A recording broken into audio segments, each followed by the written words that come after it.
Let us pray. Let us pray.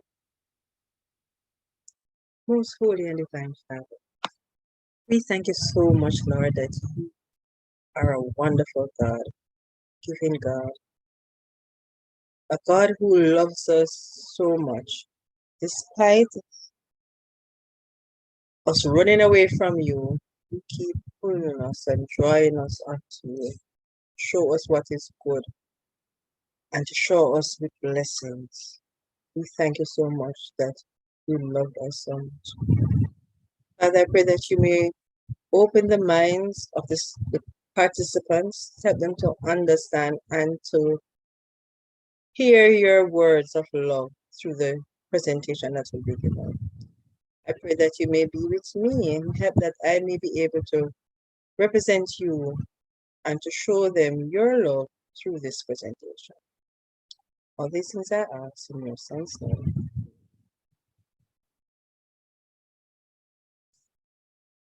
So good morning, good evening, and good night, wherever you are in the world. And my name is Camille McIntosh, and I will be doing the presentation on obesity. The subtopic, God loves fat people too. Now, oftentimes, there are two extremes to our physical state when it comes on to whether you're fat or whether you're slim or underweight. And most times we find that persons want to lose weight and they want to lose weight healthily. And so we're going to be going through a presentation that's going to show you what obesity causes and God's method of getting you to your ideal weight. Now, oftentimes, persons don't believe that they're fat. They don't think that they're obese. And we're going to be looking at that as well. Because to be at your ideal health or to be healthy, you have to be at your ideal weight. So we're going to go into that.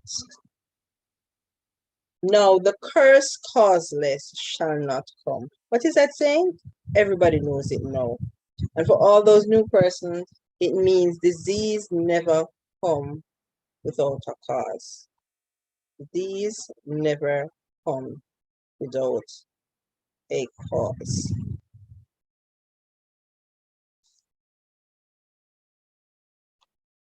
What is disease? Disease is the effort of nature to free the system from conditions that result from the violation of the laws of health. Pure air, sunlight, abstemiousness, rest, exercise, proper diet, the use of water, trust in divine power. These are the true remedies. So, what is disease? It's the effort of nature to free the system from the conditions that we have violated.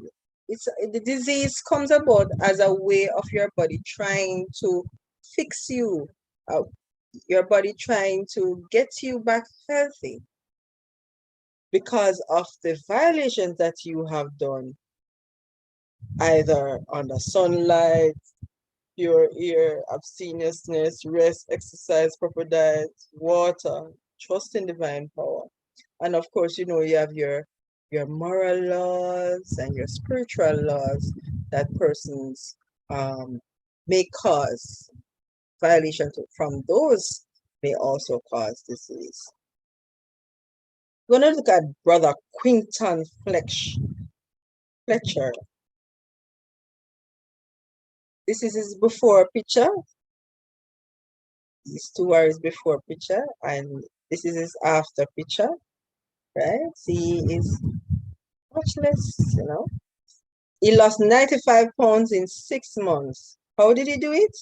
By power walking 7 days a week, at least an hour. Working in the yard and often walking 18 holes of golf 2 to 3 times a week.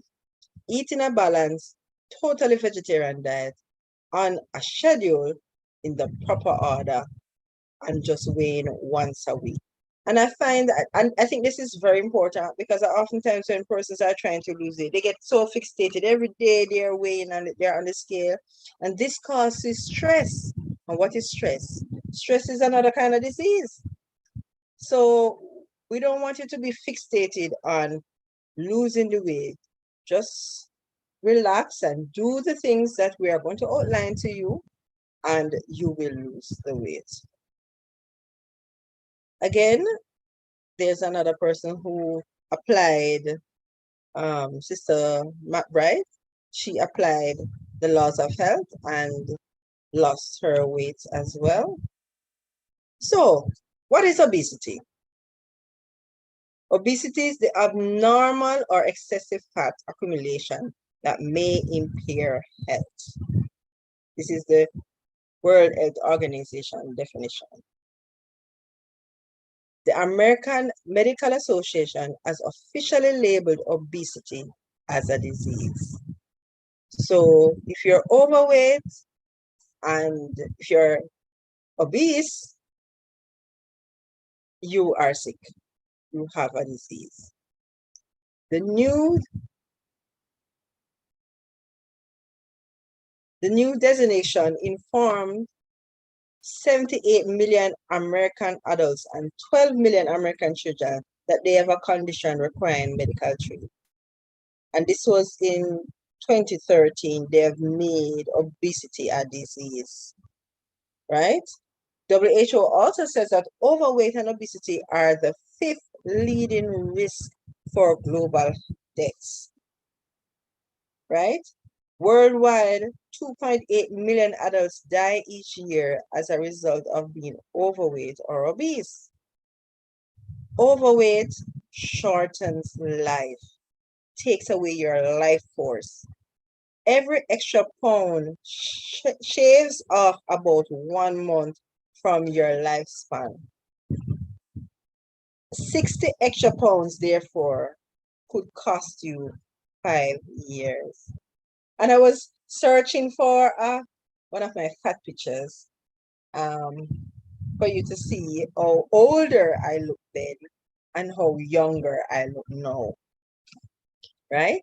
I think I lost, after implementing the laws of health and this new lifestyle, I think I've lost 60 pounds. I mean, I lost it and then I put on back weight, but I'm not at the, I'm at my ideal or a little bit over my ideal. Yeah. What are some symptoms of obesity? So when you're obese, what are some of the things that may happen to you? Person may experience breathlessness, increased sweating, snoring, difficulty sleeping, inability to cope with sudden physical activities. So they can't just get up and run or run up the stairs or, those kind of things. Feeling very tired every day. So tiredness becomes a part of their new lifestyle because it's just so taxing to the body to be carrying around this extra weight. And they tend to suffer from back and lower pains. Risk factors for obesity: you're prone to diabetes, heart disease, sleep apnea. This is where you stop breathing during your sleep. GERD, that's acid reflux, cancer, and high blood pressure. Of course, persons are also at risk for emotional problems and stress. So they are less able to emotionally deal with things when a person is obese.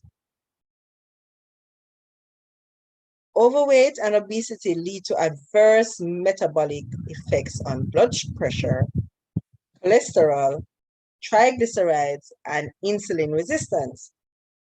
Risk of coronary heart disease, ischemic stroke, and type 2 diabetes mellitus increase steadily with increased body mass index. And your body mass index is the result of your height and your weight. All right, that tells you what your body mass index is. Correlation between your height and your weight. Does obesity increases the risk of cancer? And if it does, what kind? Well, it increases the risk of esophageal cancer. That's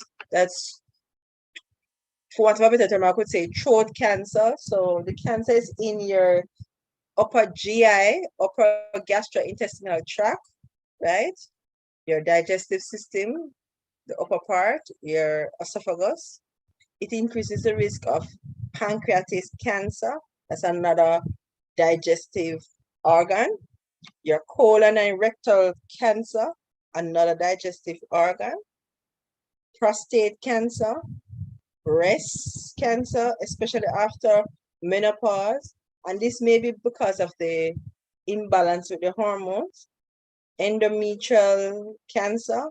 Endometrium is the lining of the uterus. So endometrial cancer is the cancer in the lining of the uterus.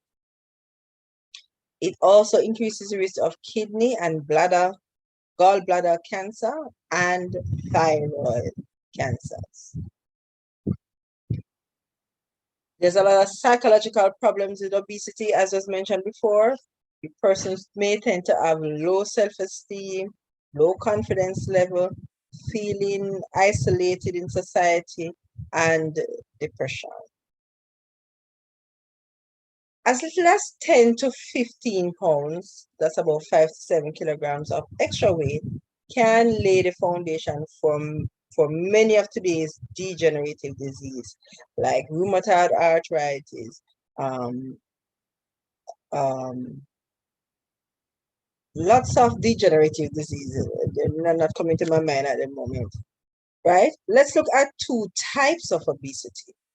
So you have the peripheral obesity, which is the accumulation of excessive fat in the buttocks, hips, and thighs, right? So that gives you a little pear shape. And have you seen, brethren, some ladies mainly with some unusual bottoms, hips, and thighs? The top part is so small, right? In comparison to their bottoms and their hips. They just look so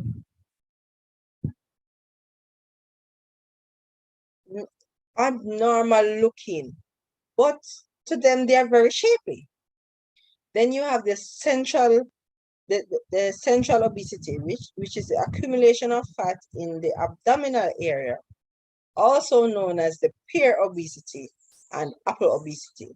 So you have the peripheral obesity with the bottom, hips, and thighs. Then you have the central obesity, that is the pear obesity and the apple obesity. And oftentimes you find the apple obesity more prevalent to the males, right? And the pear obesity, where the top part is smaller and the hips and the buttocks, as I said before, is wider. Or you may have a combination of both, where the person is just fat from top to bottom, you know, that type of obesity. What is your ideal weight? No, everybody, I want everybody to do this. Your body mass index is a measurement of your body fat based on height and weight that applies to adult men and women. You can work out the body mass index for children, but sometimes it is not very accurate, right? So it is mainly for adults If the child is obese, then they will use this measurement as well to kind of give you an idea of how far out they are from the norm. How do you work out your ideal weight? Your BMI is between, your healthy BMI is between 18.5 to 24.9. You're considered overweight if you're between 25 to 29.9. And if you're over 30, if your BMI is over 30 or higher, this is called obesity and you're at high risk, right? So you're considered overweight if it's at 25. So we want our weight to be under 25 BMI, all right? Now we're going to do some maths. What's the formula for your BMI? It's your weight in kilograms divided by your height in meters. So what's your weight? Write down your weight. So if your weight is 68 kilograms or 70 kilograms, and you write down your height in centimeters, and then you're going to divide your weight divided by your height in meter square, and you're going to get your BMI. If it is pound, same principle. Your weight, for this example, is 150 pounds, divided by your height. You have to convert the feet and inches into inches, into centimeters, sorry. And then you square that, divided by, so it's the 150 divided by your height in centimeters squared times 703, and you should get around the same answer, okay? The ideal weight for men allows 100 pounds for 5 feet of height. So suppose you don't have those fancy calculation. There's another way that you can work out if the person's at their ideal weight. So for men, if they're 5 feet tall, 5 feet tall, they should be like about 100 pounds. For each additional inch, you add 6 pounds. So if they are 5 feet 1, it would be 106 pounds. They are 5 feet 2, it would be 112 pounds. So the ideal weight of a man that is 5 feet 10 is 106 pounds. For the female, the ideal weight for female allows 106 pounds for the 5 feet. So women have a little bit more leeway. They have a little bit more fat around, the breast area and the buttocks. So they are allowed to be a little bit more plumpier than males. So for each 5 feet, for 5 feet, there should be 106 pounds. And for each additional inch, you add 5 pounds instead of 6 pounds. So if they were 100, if a female was 100 and if a female was 5 feet 1, it would be 106 pounds plus 5 pounds. So that would be 111 pounds, right? So therefore, the ideal weight for a woman 5 feet 4 inches is about 126 pounds. So let's look more in depth what causes obesity. Obesity is an imbalance between calories we take in and the calories that is used. The body converts excessive calories into fatty deposits, thus increasing your body weight. So if your calories are too much and you're not using them up, you are going to get obese, become obese. Obesity may cause lack of sleep, or what we call insomnia. Getting less than 7 hours of sleep at night can cause changes in your hormones that increase your appetite. You may also crave foods high in calories and carbohydrates, which can contribute to your weight gain. So if you are not sleeping, you may find that your body's going to call for these type of foods that's going to increase your risk of putting on weight. Sleep deprived people show greater desire for unhealthy, high-calorie foods, craving these foods more highly than when they were rested, right? Their desire for junk food increases along with the severity of their sleep deprivation.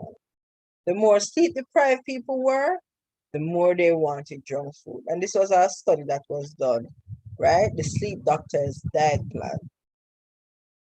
And you may wonder why. Now look at the science behind it. If you are not getting enough sleep, your hormones are going to be disrupted, right? Your serotonin, your feel-good hormones that makes you feel alive and loved and comfortable. They are disrupted. And so you don't feel that way. So you turn to another source to give you that feel-good feeling or emotion, right? And over the years, food has been a go-to to boost our emotion, to boost that kind of feeling. That's one of the things that the enemy has forced upon our minds, and we use food as comfort. And when we eat certain types of food, it causes you to feel comforted, feel, for whatever the term, loved, right? And so you're going to be, because of the imbalance in the hormone, you're going to be craving these type of food to get that kind of feeling, and it's only going to make things worse. Leptin is the hormone that releases fat cells in your body while you're eating, which sends a powerful message to your brain saying, stop eating, you're full now. So the leptin tells you when you're full. Erratic fluctuations of leptin and the hormone ghrelin, which makes you feel hungry, complicates your ability to lose weight and triggers intense hunger. So again, because of the imbalance in the hormones, these hormones that work side by side, one that causes you to feel hungry and one that says, no, you're full now, no more food, they're disrupted. And because of this imbalance, when you're hungry, you're hungry. You know, it's like you feel like you're going to die, like you're so weak. And oftentimes people will say that, you know, of late when I'm hungry, it's like I can't manage. I just can't concentrate. I'm just so hungry. Most times, if you interview them, you realize that they have not been sleeping well. There's a disruption in their hormones. And so the hormones that regulate how much we eat is being interfered. Studies show that production of both leptin and ghrelin may be influenced by how much or how little we sleep. Overeating is another problem. Overeating, this is to the point of feeling uncomfortable, full, or bloated. So when you eat so much that you feel, oh, I can't even move, I'm stuffed. That's a sin. You should not eat until you feel like that.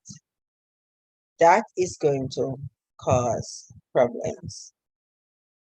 Another cause for obesity has to do with your fat cell metabolism.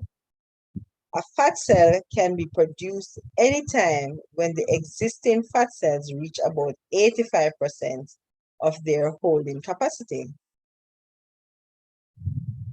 So if you have some cells, call it cell A, when they reach 85% and they can't hold anymore, they can't anymore at 85%.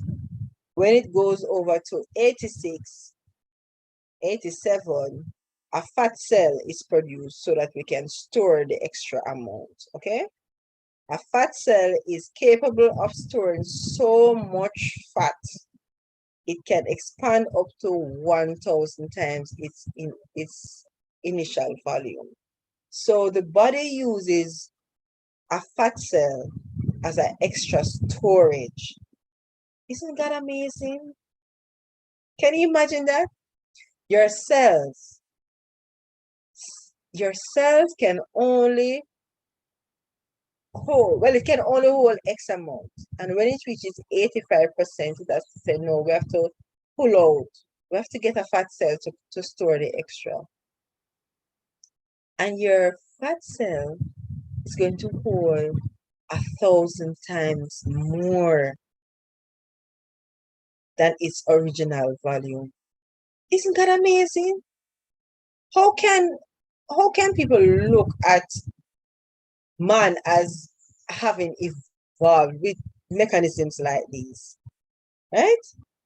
So this is how, and when your fat cells has been utilized, 1 fat cell, 2 fat cell, 3 fat cell, that is like 3,000. The space, you have now expanded. So there's no turn off to say, hey, listen, too much now, I can't hold anymore. Because they can hold so much more than their regular amounts. A lack of sunlight can also cause obesity. There was a study that was done in New York at the Lexington Hill Hospital. And in the group, 571 women who gained weight, those who had insufficient vitamin D levels gained about 2 pounds more than women who had sufficient vitamin D levels, which is, what's your sufficient vitamin D3 level? That's your less than 30 nanograms per milliliter. That's your normal level of vitamin. So getting sunlight can help you regulate your hormone, regulate your sleep pattern, and reduce your risk of becoming obese. Certain medications can also cause obesity. Some medications can lead to weight gain. These medications include some antidepressants, anti-seizure medication, diabetic medications, antipsychotic medications, steroids, that's one of the main things, beta blockers, that is used for like your high blood pressure or heart problem, prednisones, normally used for your autoimmune problems or your asthma, respiratory conditions, things like that. These medications can cause obesity, and they are often used for asthma, inflammation, rheumatic arthritis, overall autoimmune diseases. These medications is going to make you overweight, right? Especially if you are not doing the other laws of health. Can genetics cause obesity?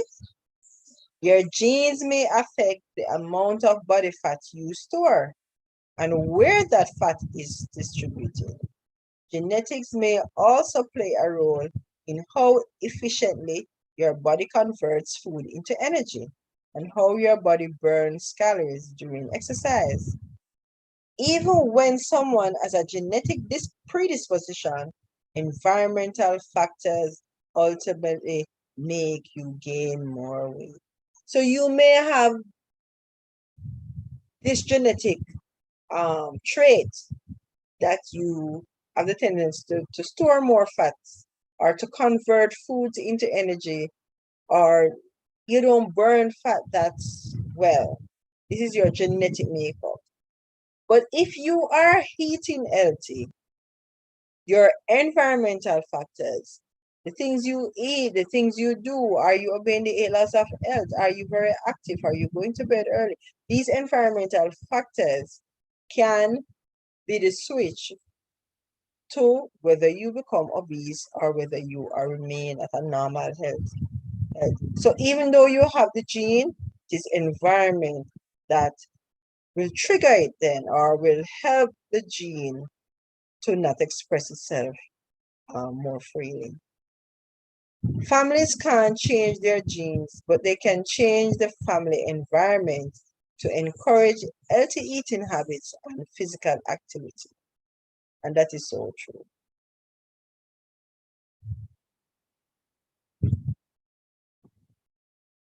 And you also have to remember that while it might be a little difficult to change your genes, your body repairs itself and creates new cells, for some within 21 days and for others more. But generally speaking, 21 days is used, or 3 months. So in 3 months, you can be a new you. So even though your genes have this predisposition, as was said before, if you adopt a healthy lifestyle, a healthy meal plan, within 21 days, you can retrain your genes to be doing things differently. Inactivity can also cause obesity. If you're not very active, you don't burn calories as other persons do. With a sedentary lifestyle, you can easily take in more calories than you need. Physical inactivity can lead to obesity, whereas physical activity can help control your weight. And well, in another presentation about exercise, we talk about what is a sedentary lifestyle. Now, oftentimes we want big jobs. We want to be managers, and we want to be lawyers, and we want to be CEOs. These are the top jobs. But there's a common thread between these top jobs. Do you realize that they are a sedentary lifestyle? Generally speaking, that is. So these managers, these lawyers, these executive persons, the normal route of their lifestyle is sitting at a desk, sitting in meeting all day. And so unless they are physical, they make a determination to be physically active, their work lifestyle forces them to be a sedentary lifestyle. And so they are at increased risk of being obese. Always in meeting, not having set meal times because of meetings, just sitting down all day, right? This is a sedentary lifestyle. So they have the added work to go to the gym, to get their exercise, to be more active so that they can be healthy. Of course, everyone knows that unhealthy diets and eating habits may cause obesity. A diet that is high in calories, eating fast food, skipping breakfast, eating most of your calories at night, drinking high-calorie beverages, and eating oversized portions all contribute to your weight gain. No, it is the enemy desire to keep us out of health, because a sick person does not worship God well. It's impossible, right? If you are sick, you can't understand His goodness, understand His love, and worship God the way you ought to. And so the enemy is always seeking to control your mind by the influence of food and our how we live, how we behave, the things that we do. Now, when I read this slide, one of the main things that jump out of is the high calorie beverages and the eating of oversized portions. Now, many of our fast foods all have what they call big it up or extra or go large. With fast foods, these are foods that are been fried mostly. They're dense carbohydrates. They're just generally unwholesome, and you're now saying get extras, right? Get extras of this quote unquote nice tasting food, right? So the oversized portions, and they make it seem so attractive, so affordable to get the oversized portions. And this can influence us and contribute to our weight gain. And it's not just about fast food, even vegan foods as well, right? Taking that extra amount, always taking an extra amount, can also contribute to your weight gain. Pregnancy causes obesity. Yes. During pregnancy, a woman's weight necessarily increases. That is a must. But she doesn't necessarily become obese. This weight gain may contribute to the development of obesity, right? So it's expected that a woman is going to gain about 30 pounds extra during the pregnancy. However, if this is healthy weight, when the woman delivers, the woman also begins to shed that extra weight. They are developing factors. So in childhood, compared to breastfeeding, bottle-fed, regardless of formula type, increases the risk of excessive weight gain during the first year of life. So it doesn't matter what kind of formula you use to give your babies. Once they are formula fed, they are at an increased risk of excessive weight gain, especially during the first year of life. And we know that if you have child obesity, it is easy for that obesity to prolong throughout life. There's another cause for obesity. It's called bisphenol A. It's a phenol, right? So it's bisphenol A. It's found in bottles and aluminum cans and other kinds of packaging. Do you see that? So not only do you have unhealthy food around, but now they're putting them in unhealthy packages. So the packaging is increasing your risk of obesity, and the contents of the package is also increasing your risk of obesity.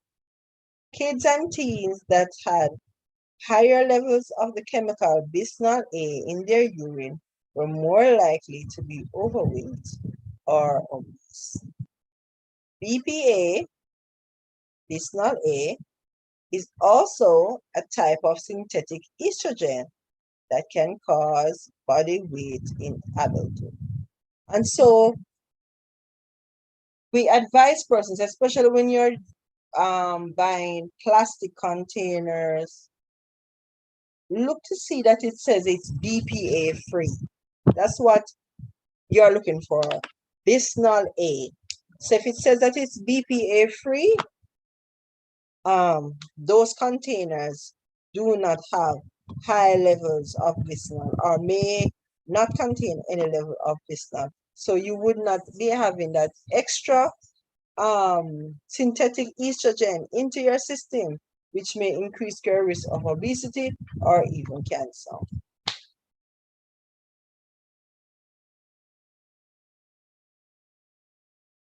Medical problems can cause persons to get obese. Too much or too little hormonal imbalance, testosterone, estrogen, thyroid dysfunction, PCOS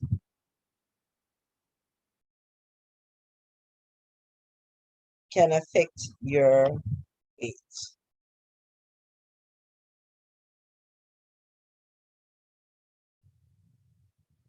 How does thyroid dysfunction affect your weight or increases the risk of obesity? Weight gain occurs when people take in more calories than they burn. So it's not just a matter of what people eat, it's also a matter of how much they are burning, right? So you have persons who eat less, but they burn more. They would not get weight. They would not gain as much weight as another person.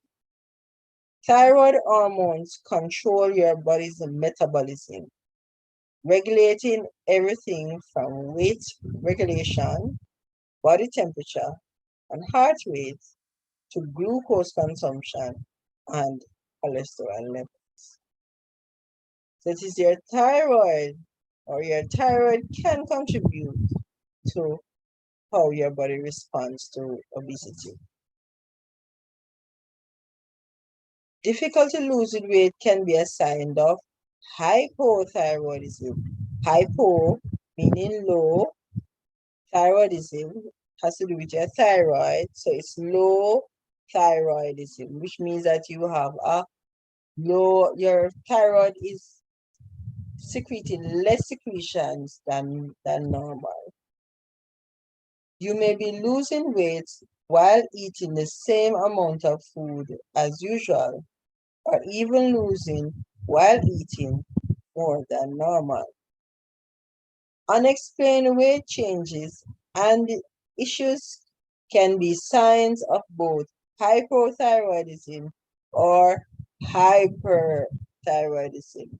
And hyperthyroidism is where your thyroid is overactive and producing more hormones than that which is normal.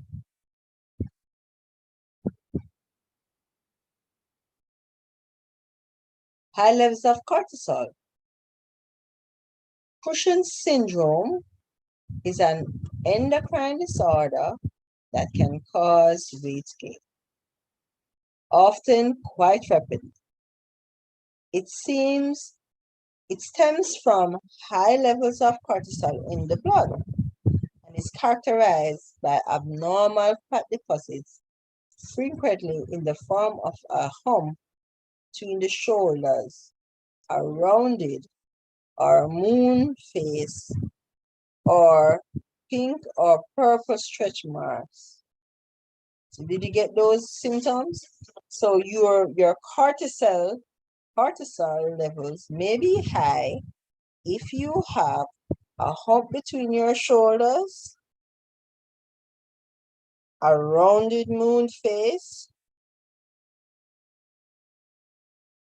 pink or purple stretch marks. Extra weight usually settles around the midsection and lower back, right? These are symptoms of Cushing's syndrome, which stems from high levels of cortisol. So you see, sometimes you can even use physical changes in the body to see if somebody is ill. Lack of sleep can cause cortisol levels, can increase your cortisol levels. So if you're not sleeping well, it's going to affect your cortisol, right? And this can increase your risk for gaining more weight. A person who's diabetic is always feeling hungry, and this is called polyphagia. Polyphagia in diabetes can make you feel hungry and cause you to overeat. It is always like the diabetic persons are always so hungry and they're less able to tolerate being hungry. When they're hungry and they're not able to have something at the same time, they sometimes feel faint or they will actually faint.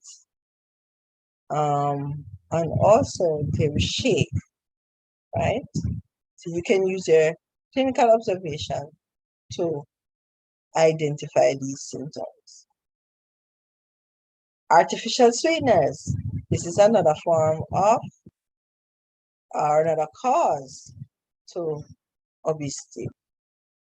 Consuming artificial sweeteners like sucralose, aspartame, and stachyrin. I always get tongue-tied calling it right. Stachyrin. The body loses its ability to process real sugar, which would result in weight gain. So it's not processing the sugar well, right? And the body's not going to store that as extra fuel, energy, and fat. With real sugar, messages are released to the brain and the gullet via hormones that regulate digestion and intake of food, and it also regulates the blood sugar levels and even perception of fullness and satisfaction from the food consumed. So this this disruption is going to cause so many different things. So now how much you eat and what you eat is affected by this hormone. How your body metabolize the food. Does it store the sugar? Does it, you know? How do I feel full? Am I full? Should I stop eating now, or do I still feel hungry? And then when I eat, then I feel, oh, I'm so full now, right? And how you relate to food, your relationship to food is so important. Is this food satisfying to me, right? The hormone is going to be influencing all these areas, right, of your life. Artificial sweetness can affect your hormones and inadvertently affect all these areas. With no actual calories to process with artificial sweeteners, the body doesn't know how to react. So it's not a true sweetener, it's artificial, right? So the body doesn't know what to do with it. Should it convert it to sugar? Should it take nutrients? It doesn't know what to do with it. You have messed up the whole system. So when you consume real sugar, your body doesn't know if it should try to process it because it's been tricked by the fake sugar so many times. So it's a case where the little boy is crying wolf, wolf, wolf, wolf all the time. So the body is now getting all this fake sugar, they start processing it and then they realize, but this is not the real thing. So when the real thing comes along, the body's now confused. Should I try to metabolize it? What should I do? Because I've been doing it and I have been getting the wrong results.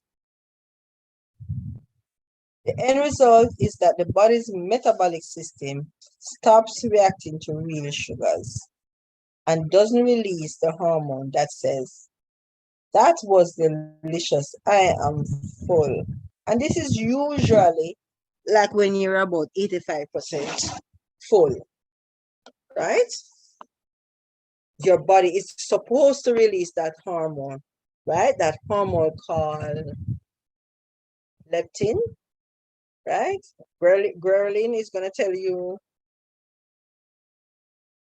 You are hungry and lettuce is going to say, I'm full, stop now.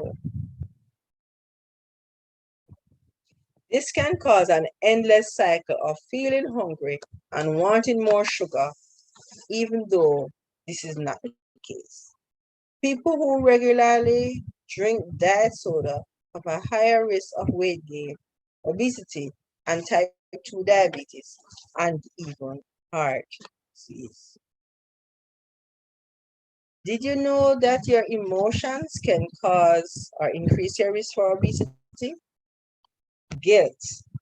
If you're feeling angry, anxious, depressed, grieved, or guilty, you may be turning to food to ease those feelings, even without realizing it. And we've been cultured that way. Food makes us feel good. And so without us knowing it, something is going wrong, or you may be worried about something, or you're unsure about a decision that you want to make, and you want a break from thinking about it, and you just want that feeling to go away.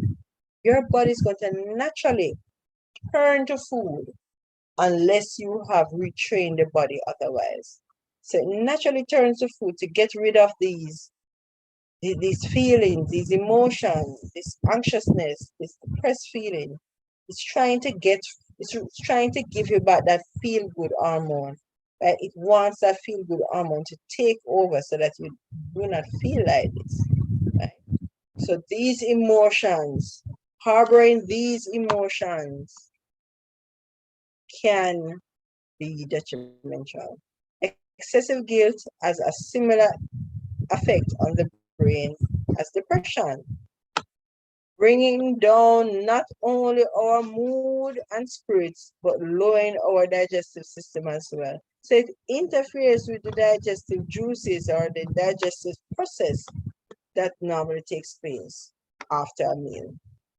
Feeling guilty about overindulging or eating the wrong food may cause us to sneak food, many times leading to our overeating.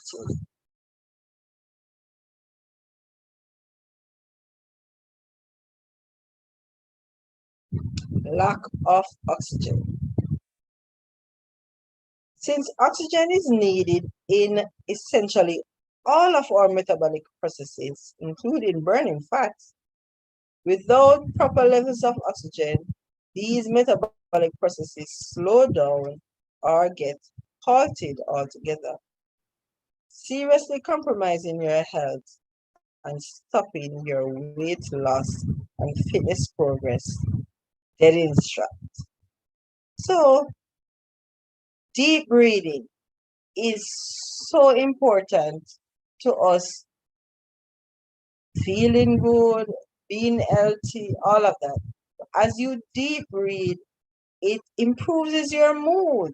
It gives us clearer thoughts because fresh supply of oxygen is now able to go to the brain cells. And so the brain is able to think things through, think more consciously, right?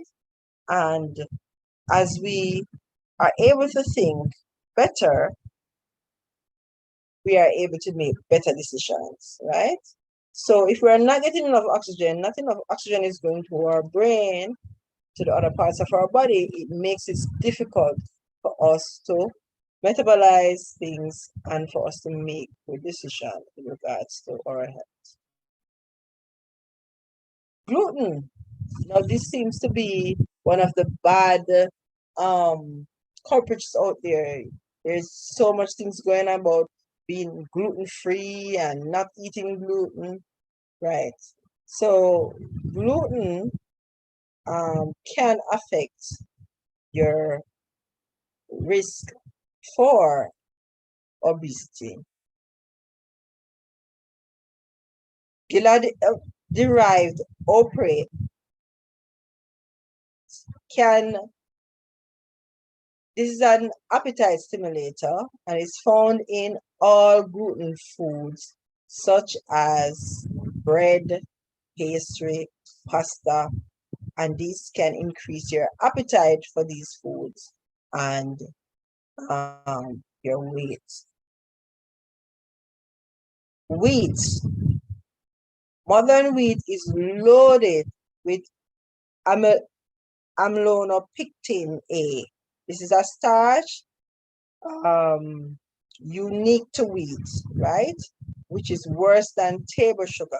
Can you imagine? I didn't even think there was anything worse than table sugar, right? So the hybrid wheat, this wheat that we are using now, right, has this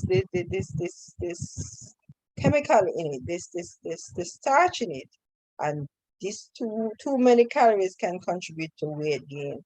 So this starch is going to influence or obesity or weight gain, how the body sees food and metabolize it. What are the common factors among persons who are overweight? They are normally breakfast skippers. Now, both scientific world and in medical, scientifically and from a spiritual aspect, we say that breakfast should be your biggest meal of the day because it makes sense. You give the body fuel so that it can carry on throughout the day. Not skip breakfast and have breakfast for lunch and then have a late dinner when you should be going to bed. The body's not doing any work. Everything is supposed to be resting, but they are not going to be working because you have flipped the cycle of what? How the body should be metabolizing food. So we find that breakfast skippers are usually persons who have a weight issue, persons who take big bites, tend to eat too fast, and so that may cause them to be overweight as well, right? Eating fast disrupt how the body is able to break down the food because there's no teeth in your stomach.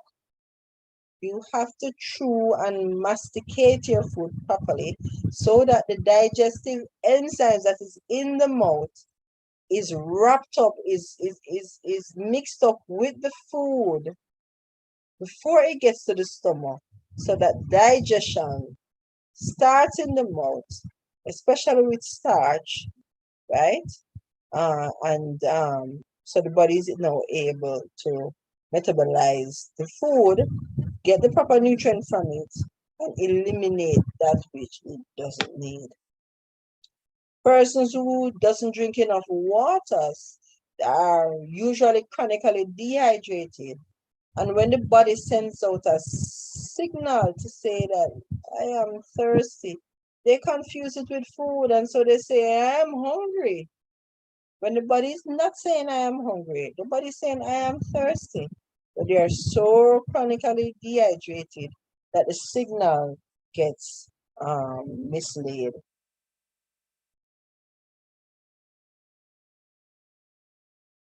Persons who gets little or no exercise usually have a weight issue or may develop a weight issue later on in life. Again, because if you consume more than you use up, then you're going to have this excess. So if your lifestyle, there's no exercise routine in your lifestyle, or you are of a sedentary lifestyle, your risk of obesity is increased.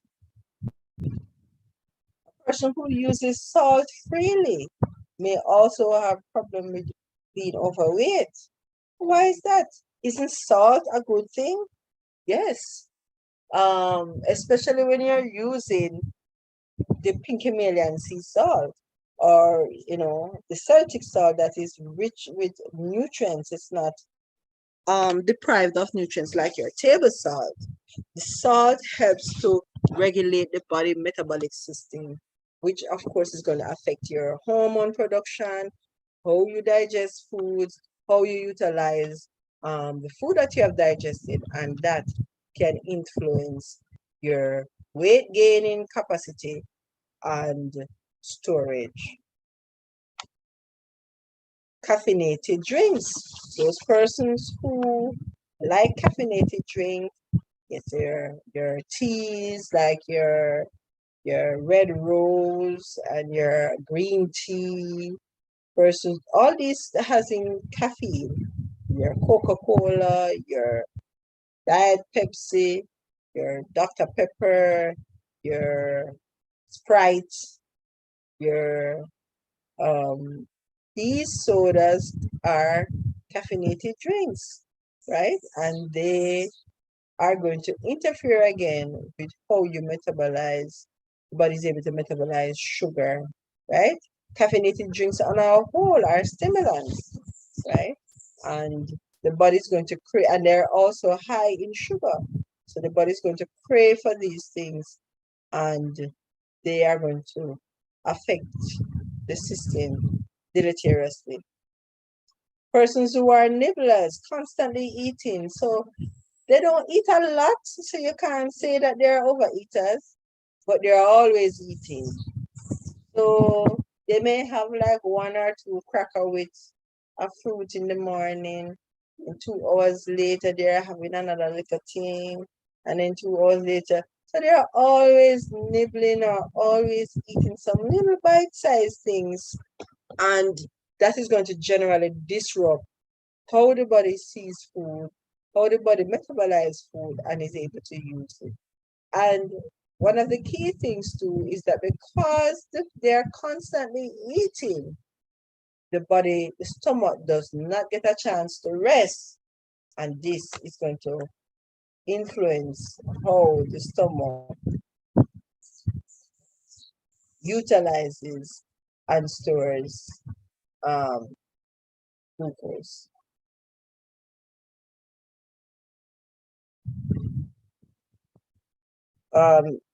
Overweight persons also, another characteristics found among them is that they eat mostly refined foods.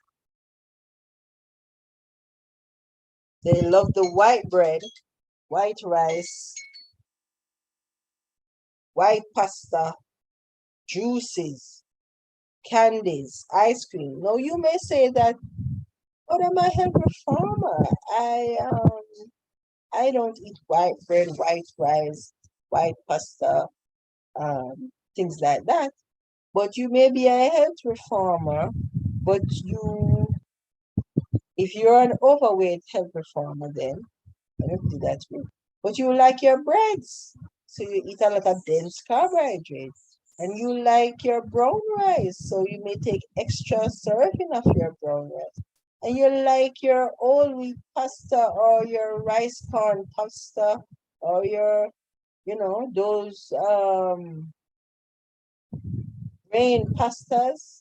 So there's an extra serving.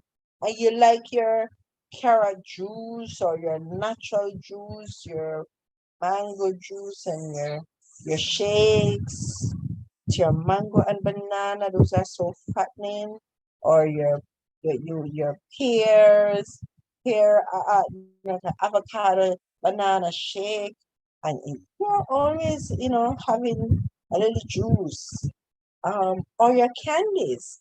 So I may have my carob covered raisins, or I may have my cashew cheesecake, or every day I have to have something sweet. Or I may have some cookies and things like that. And we don't do ice cream, but we do nice cream. So we have our frozen banana in your coconut milk jelly, and you blend up that together with your you know, maybe some anise and some honey, and you make your nice cream, and and So we are indulging in a lot of these foods. They may not be refined foods, but even healthy foods taken in the wrong proportion without physical activity to back it up can include the risk, can cause us to be overweight.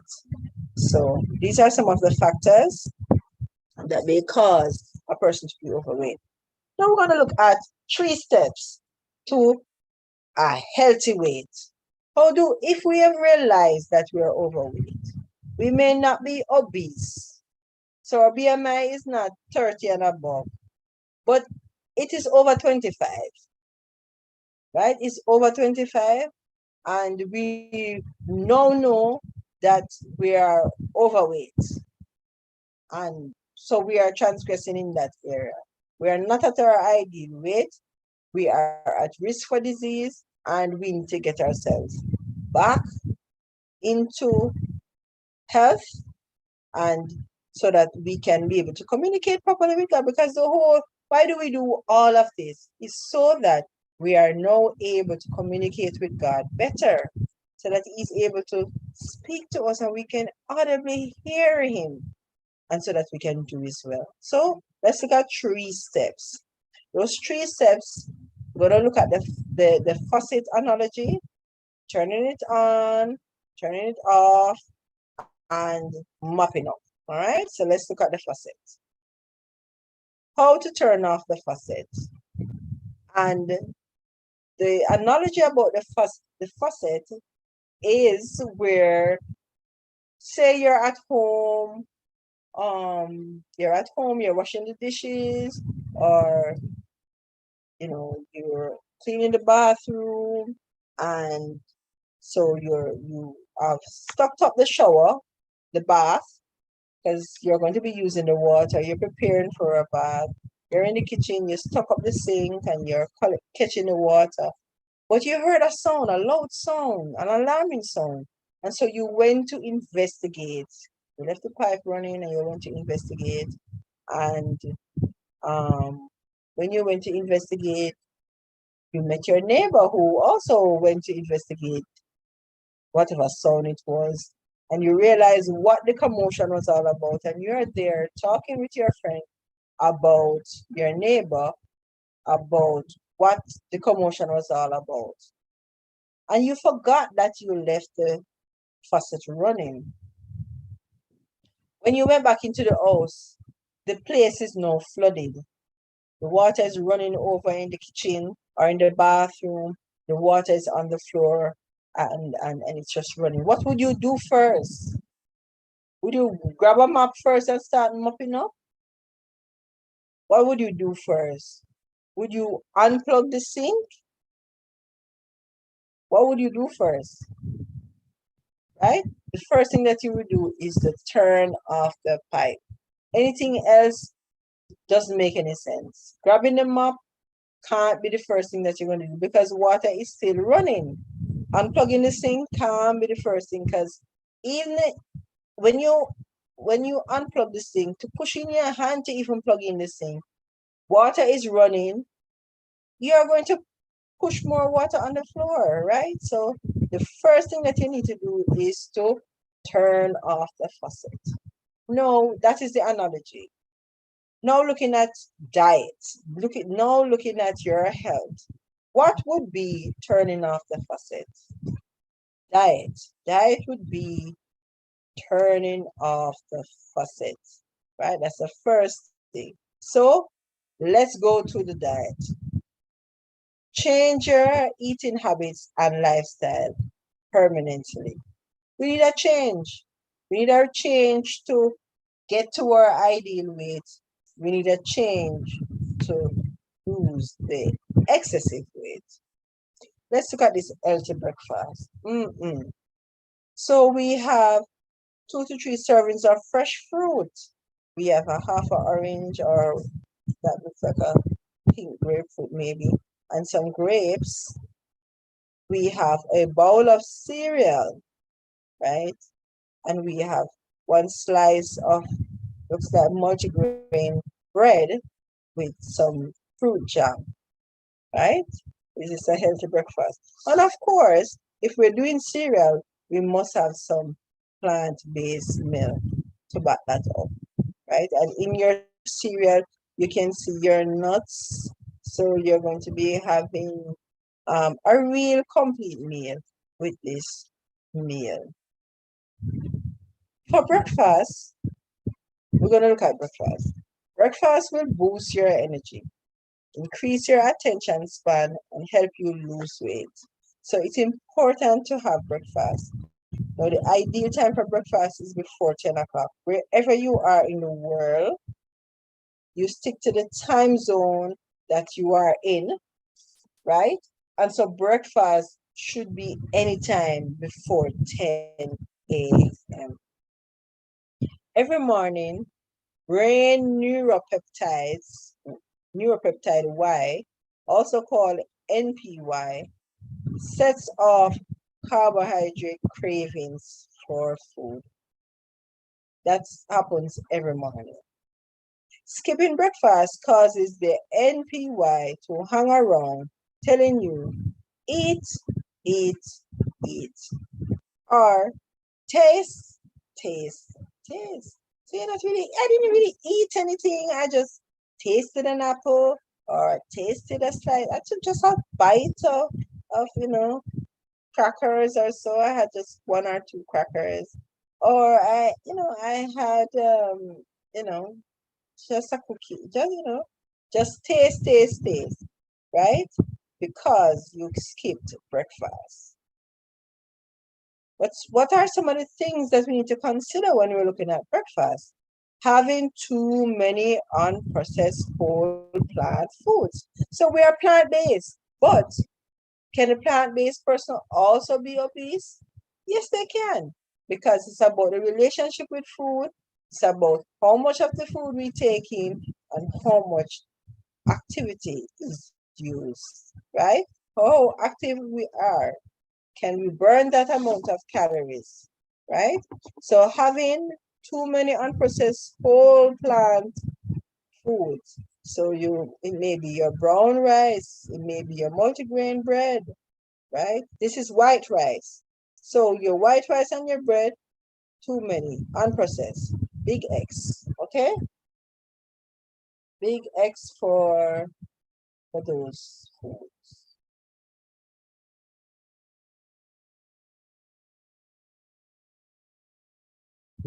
Um, Sister Rachel, you had a question?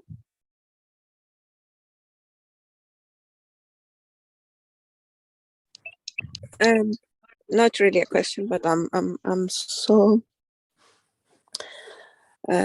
grateful for the great knowledge. And the only question probably I would have is about this bread and wheat. So should we stop eating the bread and the wheat products because of gluten? Um, for some persons, they will have to stop. For others, we say lessen the amount you have. For me, I love bread. And when I eat bread every day, I gain weight. So I have to, like about 2 weeks ago, I pledged not to eat bread for one whole week. And I didn't eat any bread for one whole week. Right? So for some persons, how your body metabolize the food, how it affects you, um, you might just have to give up wheat entirely. Yeah. Even your organic wheat, right? Even your organic wheat. And when I avoid wheat, I may still use like spelt flour or buckwheat flour to make dumplings, which is buckwheat is a non-wheat grain, right? To replace those starch. But for some persons, you're just gonna have to completely avoid the wheat, and for some persons, depends on what is happening with you, you can reduce the weight and still end up losing the weight and maintaining a healthy lifestyle. What about the wheat you have mentioned? What did you call it? Spell wheat. Spelt is a type of wheat flour or grain. It's unhybrid. It's not genetically modified, or it's non-GMO, right? So most persons who have wheat intolerance or is affected by wheat, because sometimes the effect that wheat causes on you is not that it's anything major. It's just that when you eat it, after a while you want to sleep. You know what I mean? It drains, it saps your energy, which means that does it have gluten as well, or spelt? Yes, but not as much. Okay. Not as much. So that's the one you would recommend instead of the normal wheat. So all this, most of wheat has is genetically modified. You do have organic wheat, but as I said before, some persons, because their systems are so affected, they too may have to stay away from even organic wheats. And but for most persons who are making the transition, they use spelt flour. For some persons, they don't have that same reaction, and for some persons, they can't even have spelt, right? So it's depending on the person and where they are on their health scale. But you have buckwheat, even though it says wheat, it's a non-wheat grain, right? So your buckwheat is called buckwheat. Can you spell the name? It's BUCKWHEAT, buckwheat. Okay. But it's and not it's found in the flour. supermarkets. You should be able to find it in the supermarket. Bob Mill have a lot of non-wheat flours and organic flours, right? Okay. And if you can't find it in the supermarket, your health food store is the best alternative. So you have, thanks, Anne, you have your other kind of non-GMO flours, like your emmer and things like that. Yes. Right. And you mentioned about the program, like you said, that you can lose weight within 21 days. Do you have a specific list of that program? Right. So these are some of the things that we're looking at, right? Yeah. Turning off the faucets. One of the things that you're going to be doing, the first thing, don't skip breakfast. Okay. Right? Stay away from the unprocessed whole plant foods. No, as health reformers, generally speaking, vegetarians still try to keep on to the umami taste. They still want this taste that the unhealthy food give. And so they have a lot of plant-based foods that are highly processed to give you that meat or that unhealthy taste.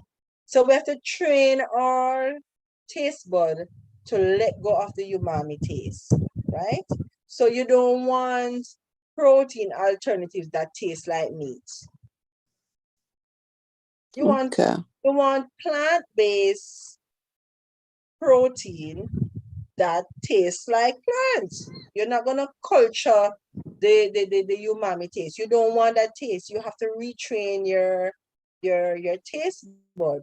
And I'm not saying that it has to taste bad, right? Vegetarian food can taste good, but the highly processed foods are going to put you in the same problems, all right? So we want to eat as near to whole as possible instead of processed. Instead of having orange juice, eat your orange. While that may not be processed in the true sense of the word, have the whole plant, right? Having the whole plant helps the body to metabolize the food better. All right. So we're going to be looking at the principles. Just keep looking at the principles that we've mentioned before. Remember the first one, right? We are going to have a breakfast time, right?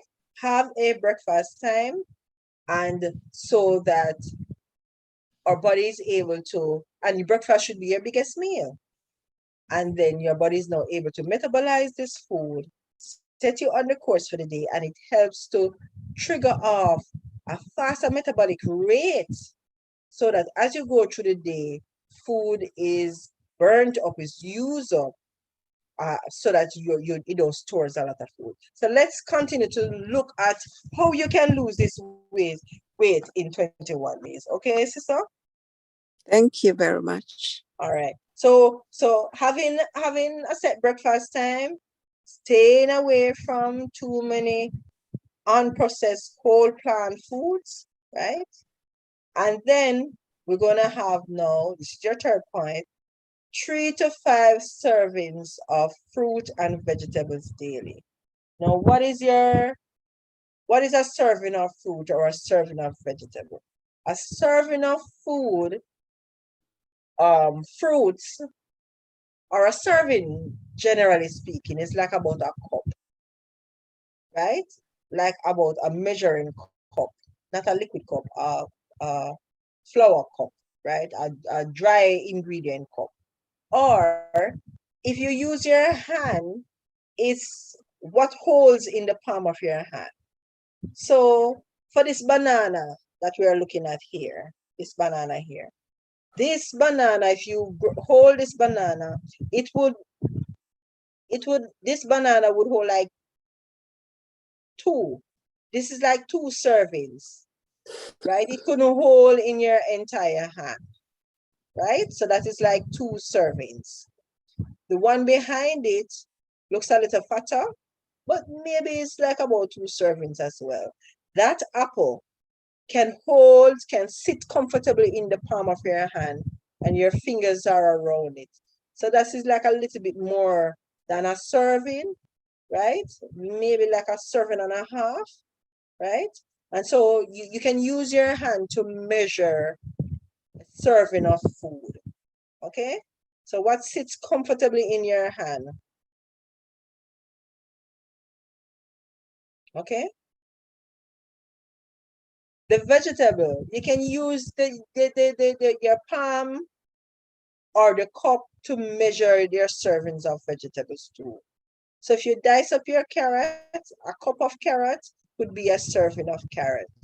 Your broccoli tops or florets, a serving of vegetables. Your tomato should be on the other side, should be over here, because tomato is a fruit. It has seeds in it, so it's not a vegetable. According to the Bible, according to Genesis, it is a fruit because it has seeds, right? So it should be over this side, not on your vegetable side. Right? So when you dice up your celery, a cup. So you should have 3 to 5 servings of fruit and vegetables daily.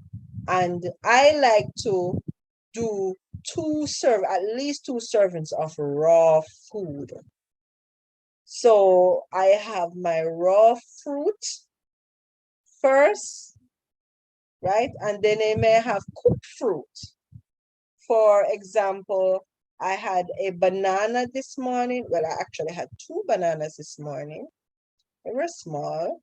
So that was like about three to 4 servings. And then I had ackee and yam and some nuts. So that was breakfast. So I had my raw fruit. I had cooked fruit, which is the ackee. I had my starch, and I had some nuts. So that was my meal for this morning. Now, I could have used my bananas to make a shake. So I would use my 2 bananas. I could have put my seeds to get my minerals and my vitamins. So I have my pumpkin seed, my flax seed, my sesame seed, my sunflower seeds, a tablespoonful of each. I had a teaspoon of spirulina that I normally add it to give you like energy and your iron and your iodine, your trace minerals. I put like about quarter cup of raisins to kind of sweeten it just in case the banana. I don't like the taste of spirulina, so I'm trying to mask it.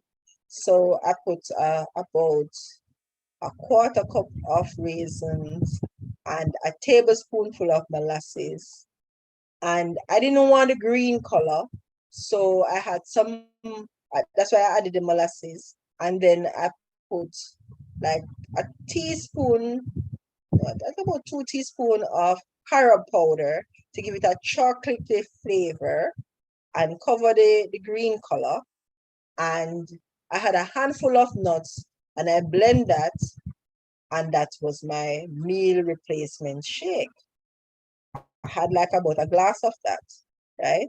And I could have had that with my it's thick. So if it's too thin, then I usually add like some more chia or probably some more oats to make it thick. And so it's not just runny, but it's really thick. You have to chew on it to swallow it. And then I may have something else with that, like um I mean I could have had the same ackee and yam, or I could have probably had a slice of toast with some jam, or something like that to make the meal. But so what you're doing is making sure that you're getting your 3 to 5 servings of fruit and vegetables, but not at the same meal. So when I have breakfast like that and I have my 5 servings of fruit in my breakfast, for lunch, I'm going to have my 3 to 5 servings of vegetables. I see a question in the chat that says, is cooked fruit okay to eat with veggies? No, no, we don't. Tomato paste in beans is okay because beans are not vegetable. Beans are beans. So you can use your tomato paste with your beans, because beans are neutral. You can use your beans with vegetables or you can use your beans with your tomatoes. All right.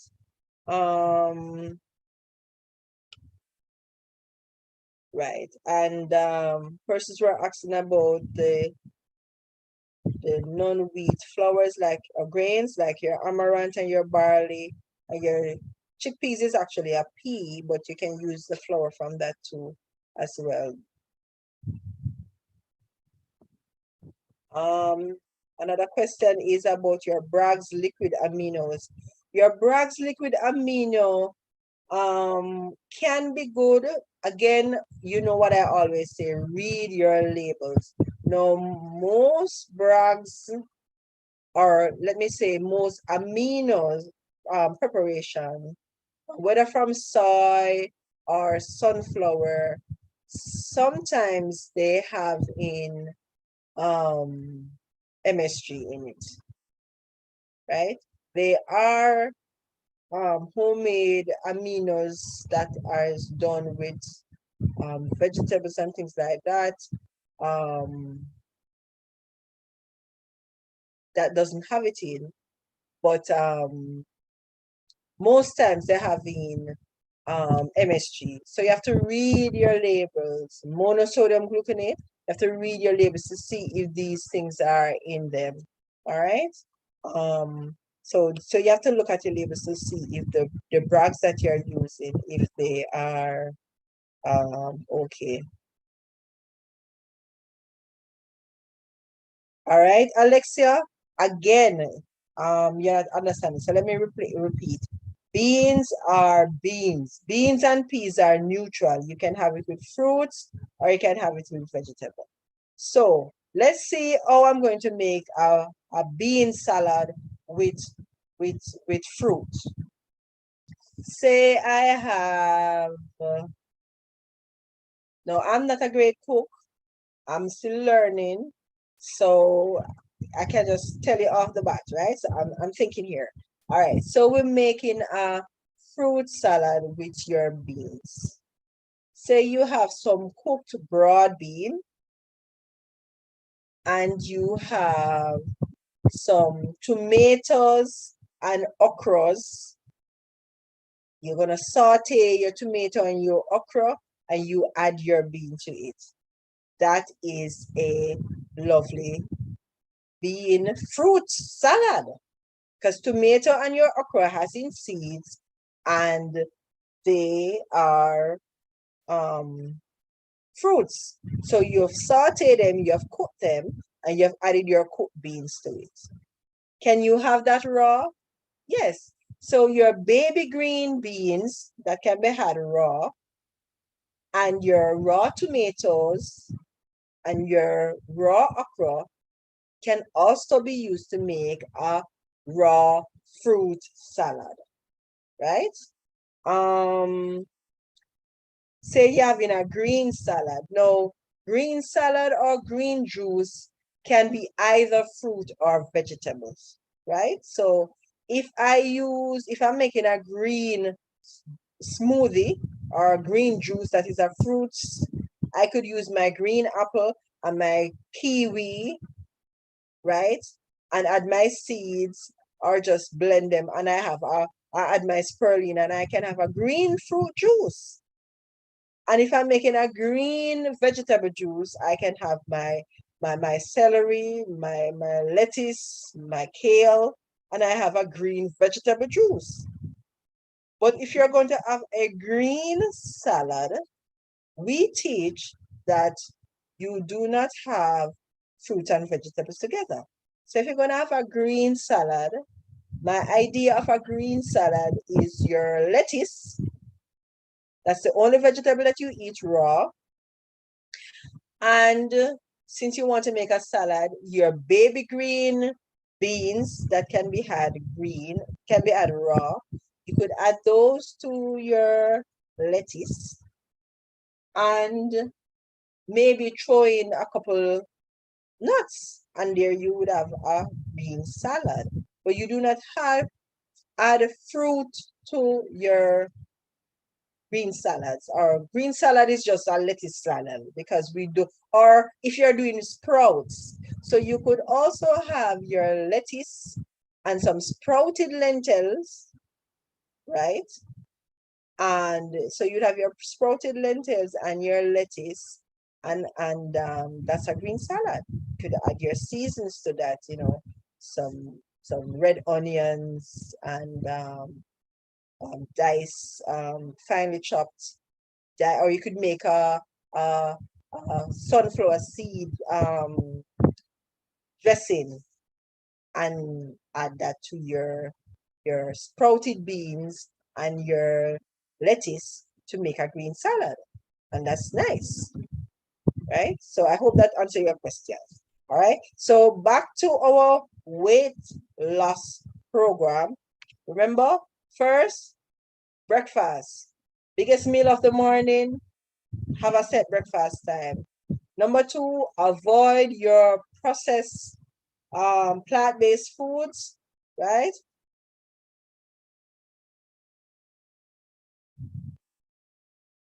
Your processed grains, avoid having too much of that. Then you're going to ensure that you have 3 to 5 servings of fruits at your breakfast meal and 3 to 5 servings of vegetables at your lunch meal. No, I heard Dr. Lamley explain something about fruits and vegetables the other day, and she was saying, no, a lot of persons, even though we teach, inspiration teaches, science has backed it up that we ought not to mix fruits and vegetables together. They still do because they say it tastes nice. I know it tastes nice, but it causes inflammation in the system. No, she uses analogy. Somebody asked her, so what happens if the person does not agree with you and they are still doing the thing? And so she says to them, she said, well, I would reason from science. I wouldn't try to force the person. I would just reason from science or reason practically. I would say to them, okay, say you're building a house. The house is your body, right? So you're building a house and you have two crew of persons. One set are cleaners and one set are builders. And both of them came in at the same time. And they're cleaning and they're building at the same time. What happens when you're building? What happens when you're building? Things are going to get knocked down, right?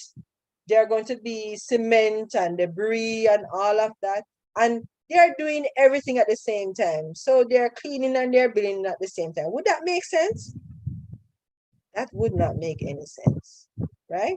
So when you put fruits and vegetables in the body, that's basically what you're doing to your system, your body, your temple, your house for the Holy Spirit, right? You are now tearing down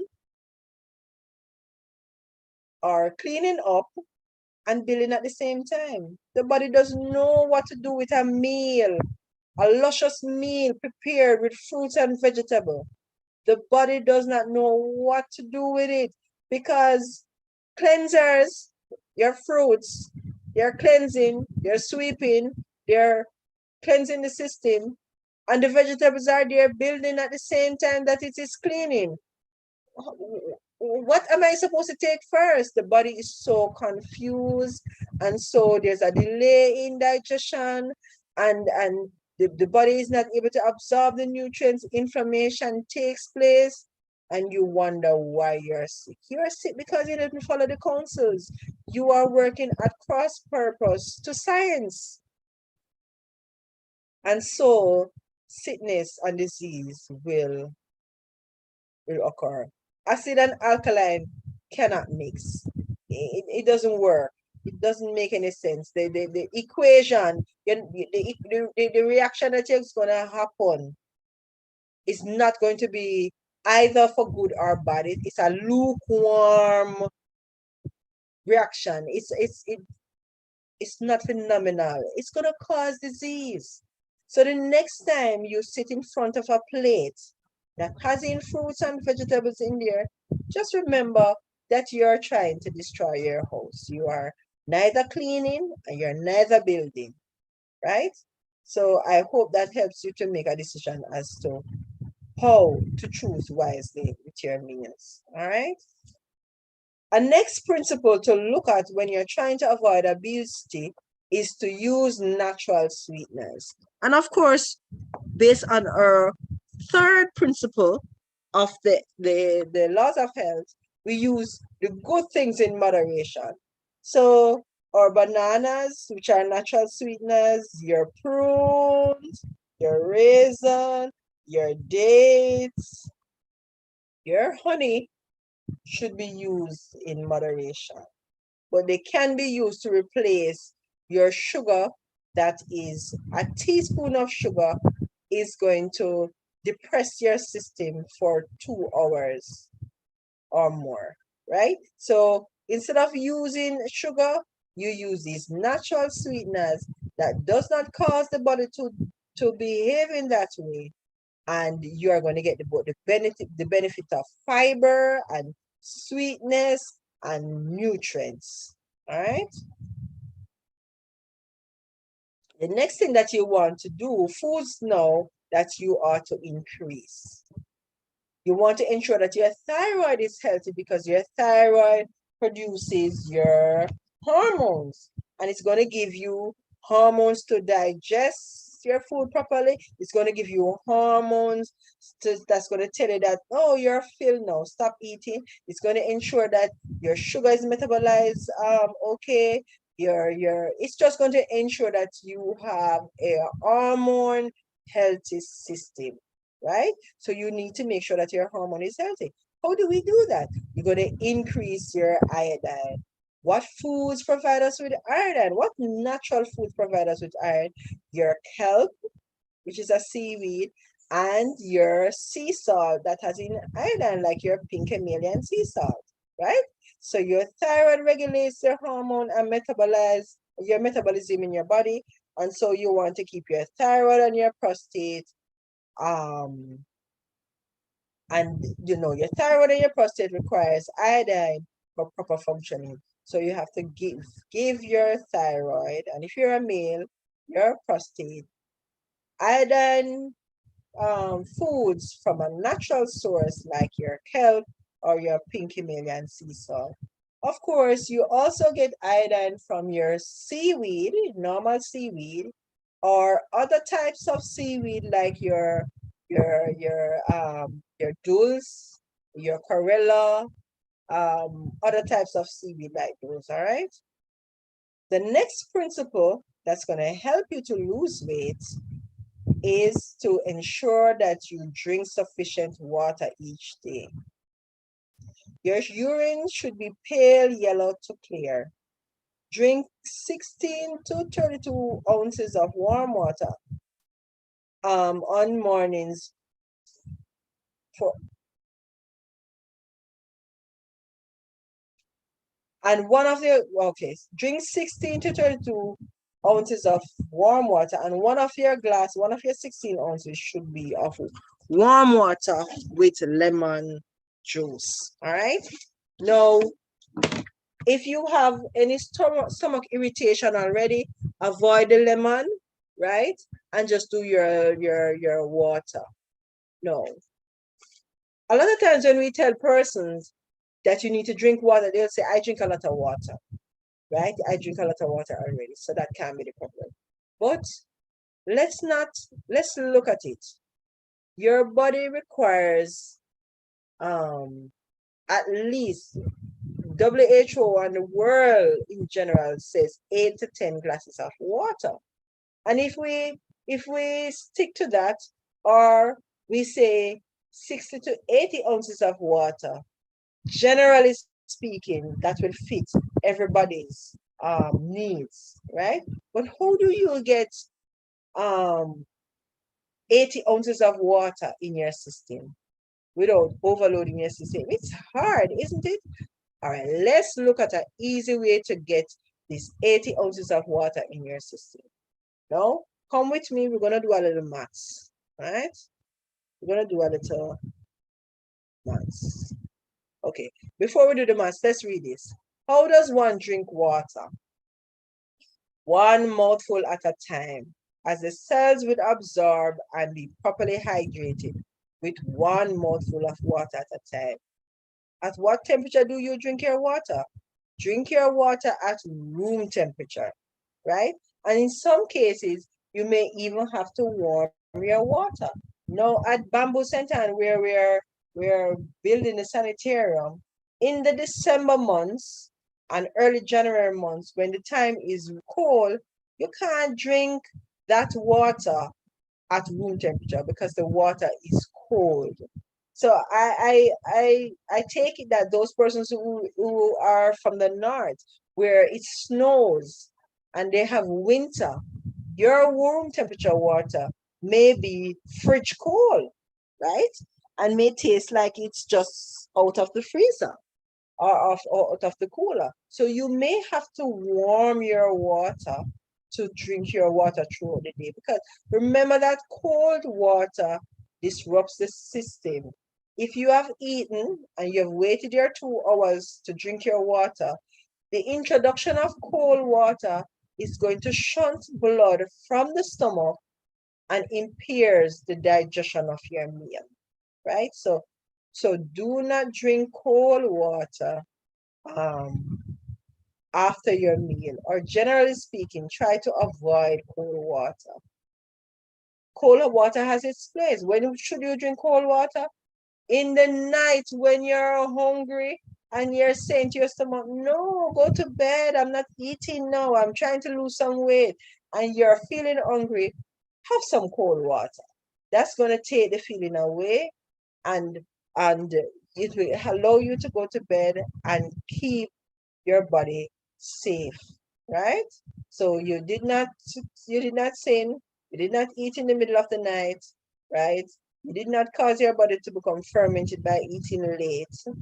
drink the cold water, and it diminishes the feeling of hunger, and you were able to go to bed, and you wake up tomorrow morning and you are hungry for a big breakfast meal, all in keeping with you maintaining your weight. All right. Do not eat and drink at the same time. Liquid meals take longer to digest. Bloating of the stomach comes from indigestion. Drink water 15 to 30 minutes before a meal and wait 2 hours after a meal. If you are also having juice with your meal, the principles still follow. You do your liquid 15 to 30 minutes before a meal, and if you have stomach issues, 30 minutes before a meal, and you wait 2 hours to begin drinking your water. Now, your 2 hours waiting window, after the 2 hours wait, this is not to start drinking juice. If you introduce juice after the 2 hours, this is the introduction of a meal, something that requires digestion, and the stomach is going to stop what it's doing, begin to digest this juice that you have now introduced to it, and then fermentation is going to set up in the system. So you don't want that, right? So if you're going to have juice at all, and this includes coconut water, if you're going to have juice any at all, then you have it before a solid meal. And the juice that you have is recommended that it should be thick, right? If it's like fruit juice, like orange juice or cherry juice or things like that, I know that it's kind of difficult to get those very, very thick, right? So this is more important for you to have it half an hour before your meals, and then you start, right? And then you start. No, liquid diets takes longer to digest because the body is now going to have to concentrate it. The body is going to have to extract the water and then extract the nutrients so that it can digest the nutrients. So that process is a longer process, right? Because it's complete liquid, right? So it takes longer for the body to separate the liquid from the nutrients that is there, right? Because liquid cover a larger surface area than a solid. If you had a cracker and you threw up the cracker, you may have one mouthful, one morsel of food going down, and the body is able to concentrate on that one morsel of food. However, if you have a cup of drink, a cup of juice, when it goes into your stomach, is going to cover a wider surface area in your stomach. And so it's going to be harder for your stomach to concentrate it, to remove the water and the nutrients. So it takes a longer process time. All right. So let's look at how we're going to get the 80 ounces of water in your system. Now, a mouthful of water is like about 2 ounces, right? Now, when you wake in the morning, before anything, you have 2 8-ounce glasses of water, right? Whether you're going to have it at room temperature, or you're going to warm it, or you're going to add your lemon juice to it. And remember, if you're doing your lemon juice every morning, you need to use a straw, because the constant introduction of the lemon juice that is high in vitamin C can also damage your enamel of your tooth.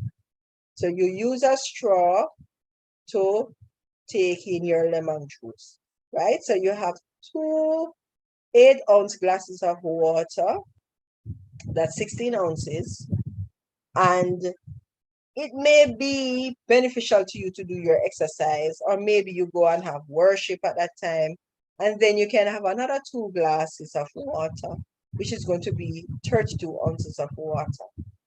So you're out of the 80 ounces of water, you have gone 32 ounces. So you have 48 ounces left. You would have breakfast, and wait 2 hours after breakfast to start your meal.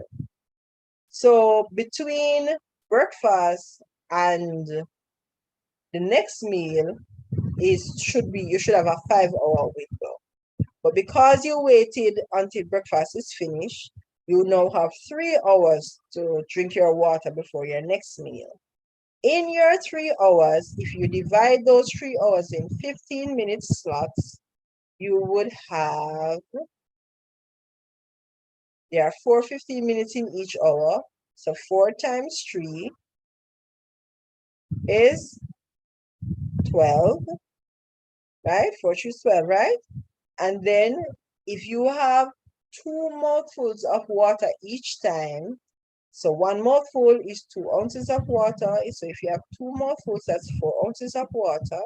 So if you multiply 4 by 12, that would have been 48 ounces of water, right? So between breakfast and your second meal, you would have had your 80 ounces of water. I mean, you'd have had your 48 ounces of water, but you would have had your cleansing water from before, right? Your 32 ounces, then your 48, you would have easily gone your 80 ounces of water. Now, after lunch or dinner, for those persons who are on 2 meals, sipping water after that, between that time and 6 p.m. thereabout, because you're gonna stop drinking like about 2 hours before bedtime. You don't want to wake up in the night going to the bathroom. Mark you, when you drink water in these small amounts, it tends not to take you to the bathroom very often. Any amount you drink after lunch now is what we call brata. This is just maintaining your body's hydration. So you have had the amount of water that you needed to ensure that your body replace what it lost normally, because it loses 1.5 liters of water every day doing normal functioning. You would have given it another 1.5 liters and you would have added. So in case of you were doing any extra work, in case that the day was extremely hot that day, in case that you were doing any extra little thing, you had a fever, you weren't feeling well, all of those things that require additional loss in fluid, you were having your period, or you vomited, or you had diarrhea, or anything that causes extra loss in fluid, you would have replaced with the water that you would have been drinking after lunchtime. Isn't that easy to get in your 80 ounces of water? Yes, I did minus the 2 hours after breakfast, right?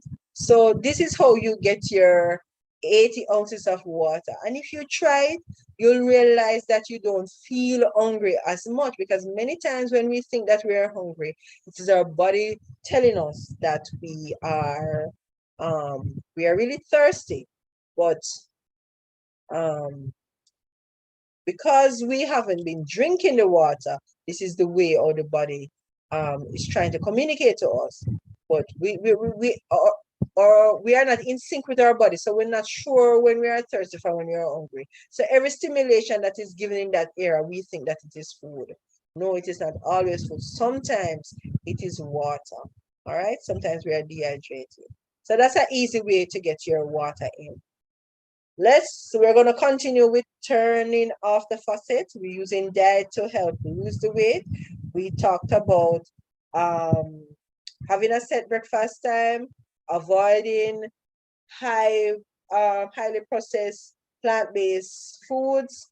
We talk about having 3 to 5 servings of fruits and 3 to 5 servings of vegetables at different meals.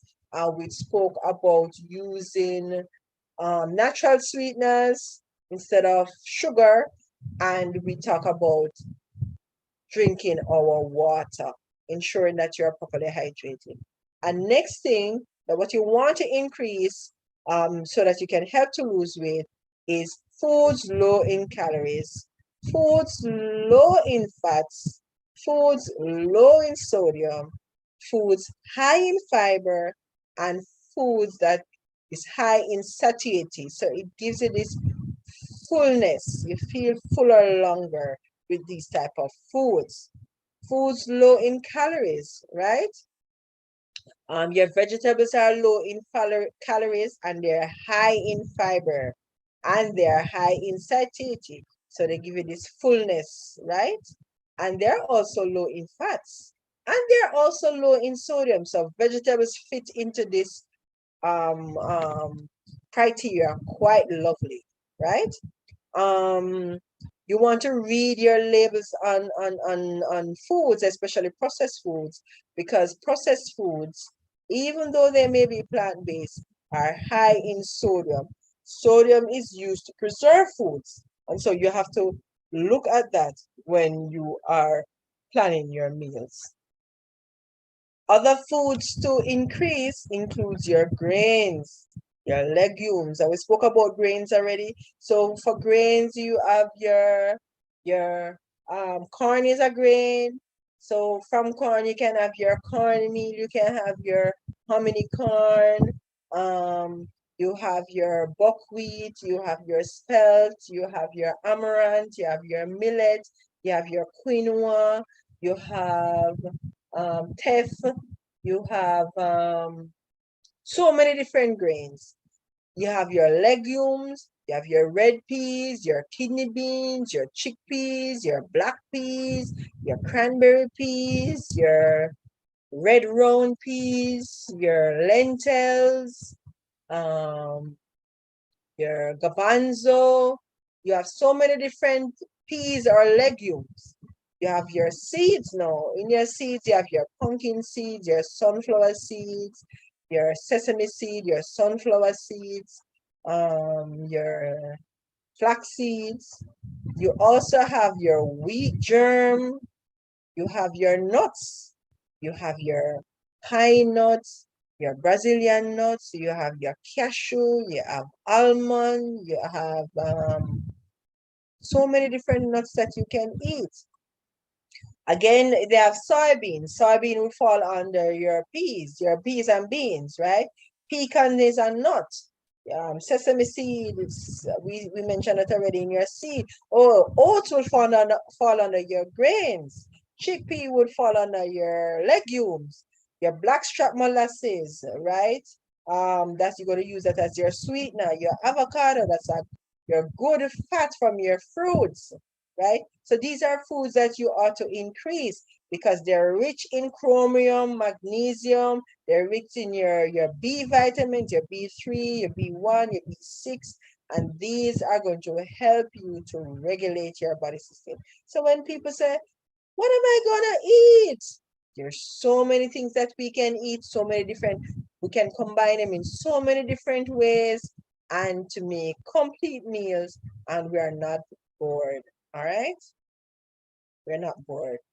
So we turn off the faucet with diets.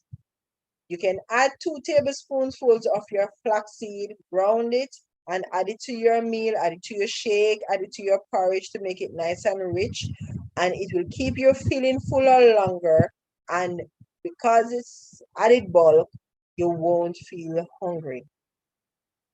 Again, we said increase your vegetables like your chard, your seaweed, your spirulina, your fruits like pineapple, your neutral starchy vegetable like your sweet potato.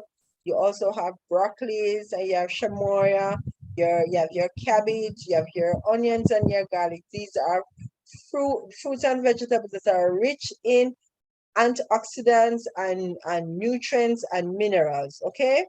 All of these foods you ought to increase. Your asparagus, your garcinia. I really don't know what that is. I'm gonna have to look it up. Anybody know what garcinia is? Anyway, you're gonna increase your amount of lettuce you take in, your carrots, your peach, your turnip, your cucumber, your sweet pepper, your grapefruits, right? You can increase your foods that are diuretic, which means that it encourages you to pass urine, right? So it flushes the system, and your diuretic foods that is also good for persons with kidney problem are like your artichoke, your celery, your eggplant. Now, if you have arthritis, don't eat the eggplant, right? They're a part of the nightshade food, so you would avoid that. Your cauliflower, your asparagus, your green beans, your apple, peach, melon, pear, watermelon, and grape. These are all foods that are called diuretic foods. They help you to pass urine. So they're good for the persons who have kidney issues and heart problem, persons with congestive cardiac failure or CCF. Having these foods will help your body to rid itself of the excessive fluid.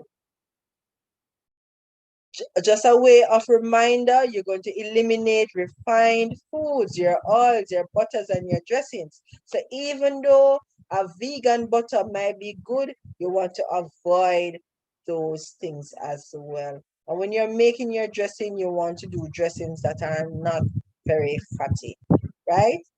Foods to avoid, as we said, your simple sugars, your refined flour, like your white rice, white flour, all these white foods.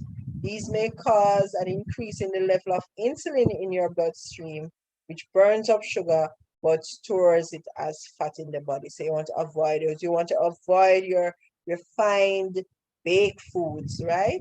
Because these are going to be converted to your sugar. One of the most widely eaten refined baked foods is like fries. Fries is not really refined, but when you add the oil to it, and sometimes other things are added to potatoes, but so it may not be fries, but it may be like potato chips or potato tortillas, so they are refined, right? And these are baked, okay? These are baked. So you want to avoid those things.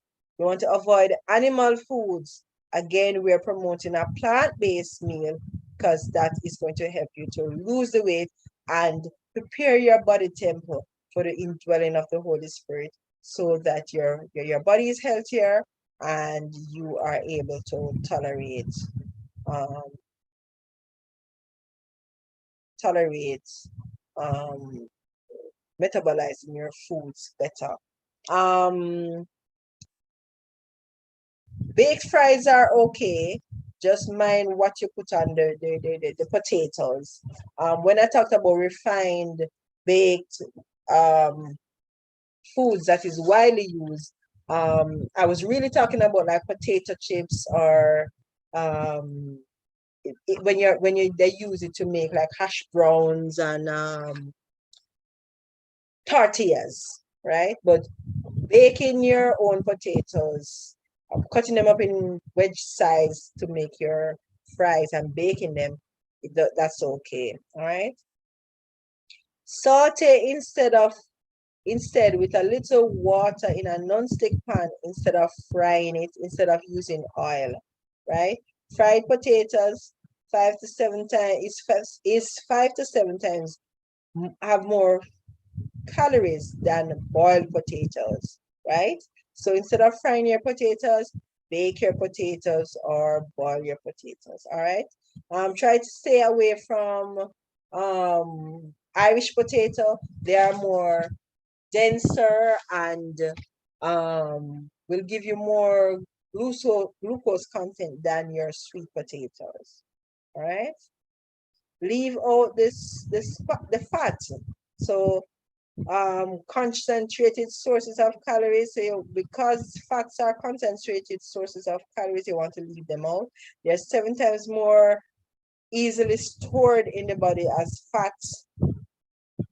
So a low-fat diet helps to control your appetite. Certain essential fatty acid helps to burn fats. So you can have your avocados, you can have your olives, right? These fats help us to control our hunger, but you do them in moderation. Other good fats include your pecans and your spinach, right? And let me tell you something. I stumbled on a tasty meal the other day, a vegetable meal, right? Now, I'm not a lover of vegetable, but I'm training my body to eat the right way and to stop eating the umami taste, stop craving the umami taste. So I did some cabbage and callaloo. I steamed some cabbage and callaloo. I used my onions and my garlic, and I was planning on adding some grilled tofu to my cabbage, to my vegetable meal, but I didn't have any. And I was there and I was saying, what am I needed some added protein to the meal. I had this with some um whole wheat. Was it whole wheat or it was gluten-free pasta, corn, rice corn pasta or spaghetti, right? And so I wanted to add some more protein to it. So I was there and I was wondering what I'm saying this meal is impoverished. And while I was thinking, the Holy Spirit said to me, you have nuts, added nuts to it. So I took a handful of nuts. In my handful of nuts, I had walnut and hazelnuts, and I added to the cabbage callaloo mixture. And brethren, I kid you not, the meal was delicious. I did not know adding nuts to it like that would have tasted so tasty. And I really enjoyed the meal. Right? I really enjoyed the meal. So I'm sharing that one with you. So you want to eat your good fats, your essential fatty acids, like your toasted flax seeds, your nuts and your olives, your soybeans, and your spinach. Those are good.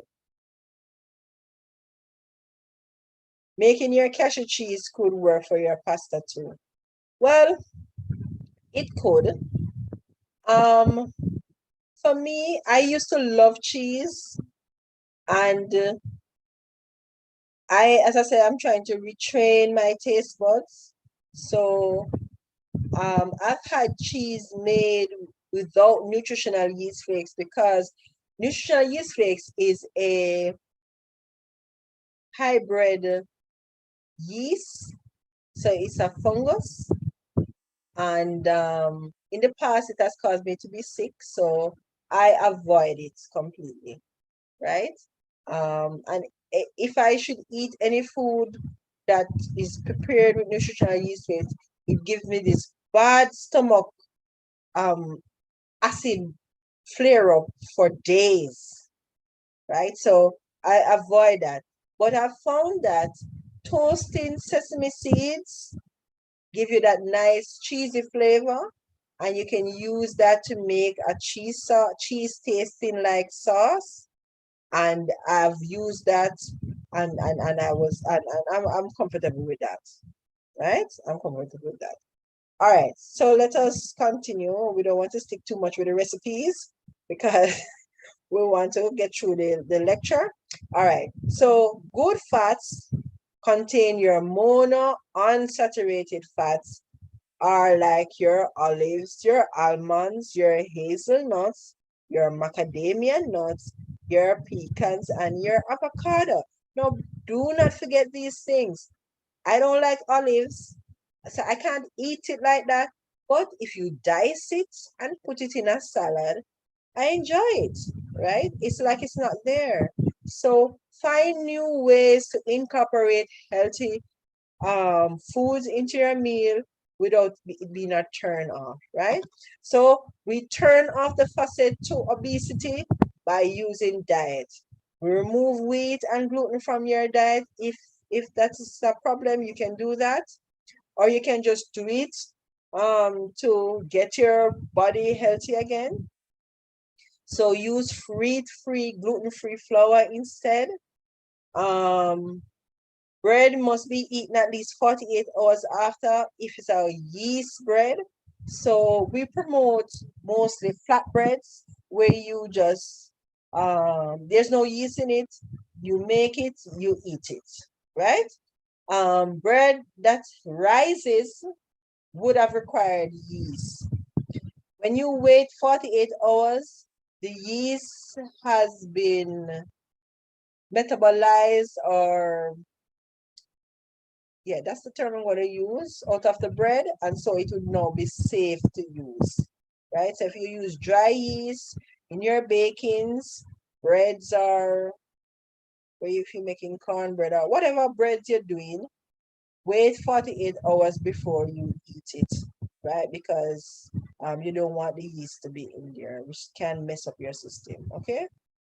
Prepare whole grains properly, which means that your grains should be cooked for several hours, is what the council says.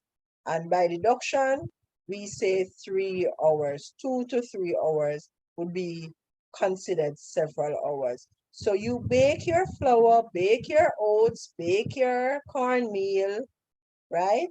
Before bake your oats, your flour, your cornmeal, your rice, those are your grains.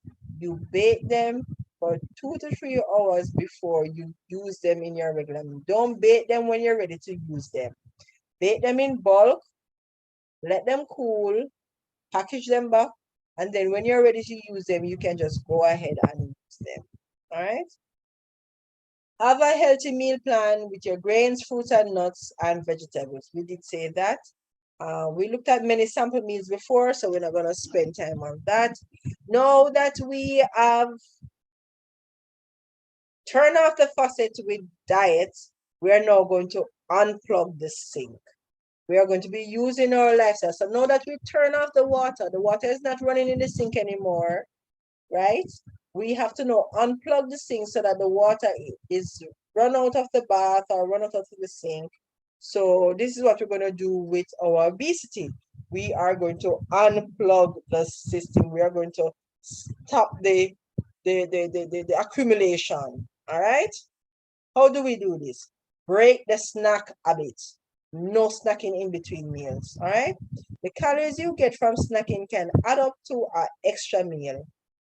One study showed Western women tended to snack 40 to 50, 400 to 500 calories per day, right?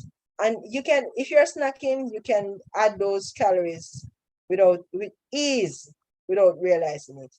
At the rate of 500 calories per day, 7 days a week, total 3,500 calories. That means it's possible to gain an extra pound a week on snacks alone, right?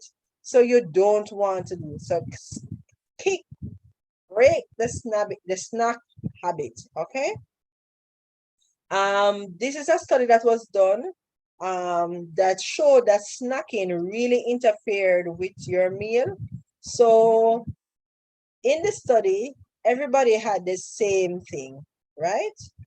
What they had was, I'm not remembering the meal now, but the first person had no snack after the breakfast meal, and the stomach was empty in 4.5 hours.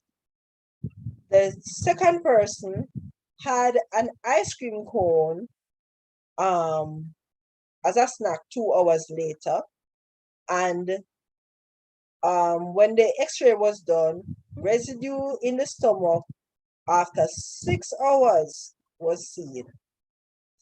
The third person that was done,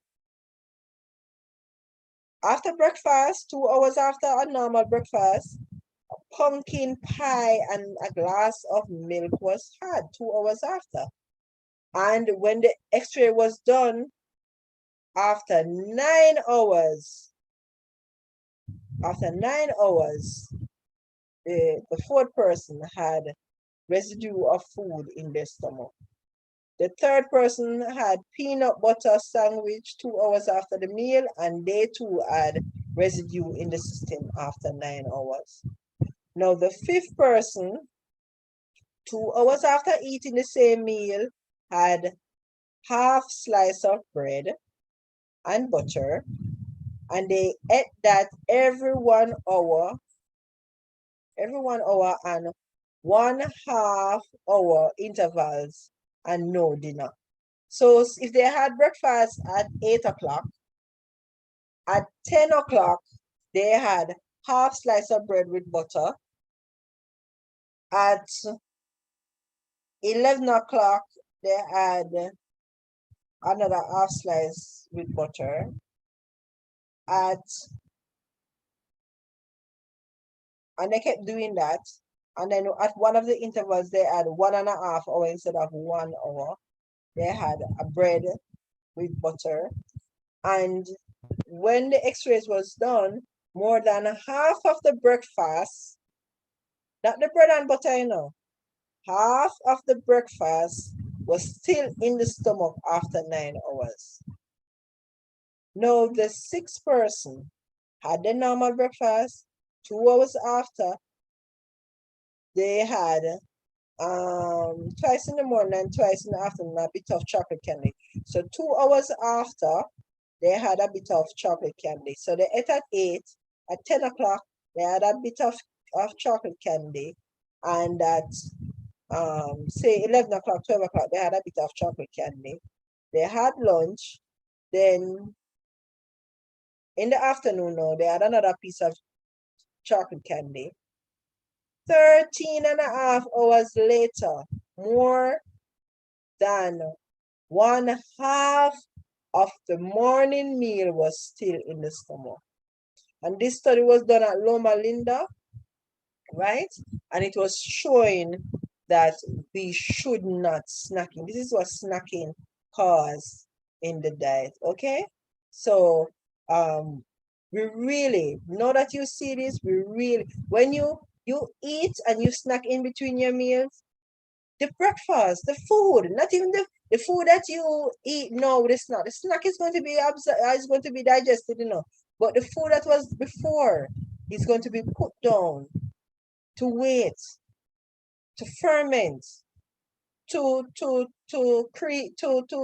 create gas, some offensive smelling gas that is going to come either down or up. You're gonna belch this awful smelling belch of undigested food, or you're gonna pass flatulence, or of this undigested fermented food, and it's going to be horrendous because you have been snacking, and it shows ill health, right? Eat at set meal times. This is unplugging the sink, maintaining the balance. Eat at set meal times. Specified time for each meal. So have a set meal time for breakfast. Have a set meal time for lunch. And if you are on a 3 meal, have a set meal time for breakfast, lunch, and supper. Eat all that the system requires at the meal time without overeating.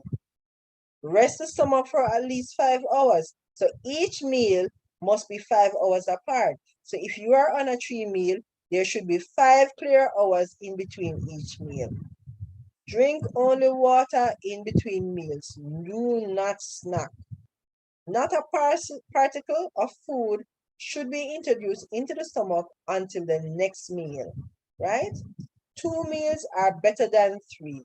This is our counsel. But for children and for persons with high metabolic rate, or for persons who their mindset is not with the 3 meal yet, with the 2 meal, 3 meals can be accommodated, but they need to be accommodated within the set meal time. Do not eat later than 6:30.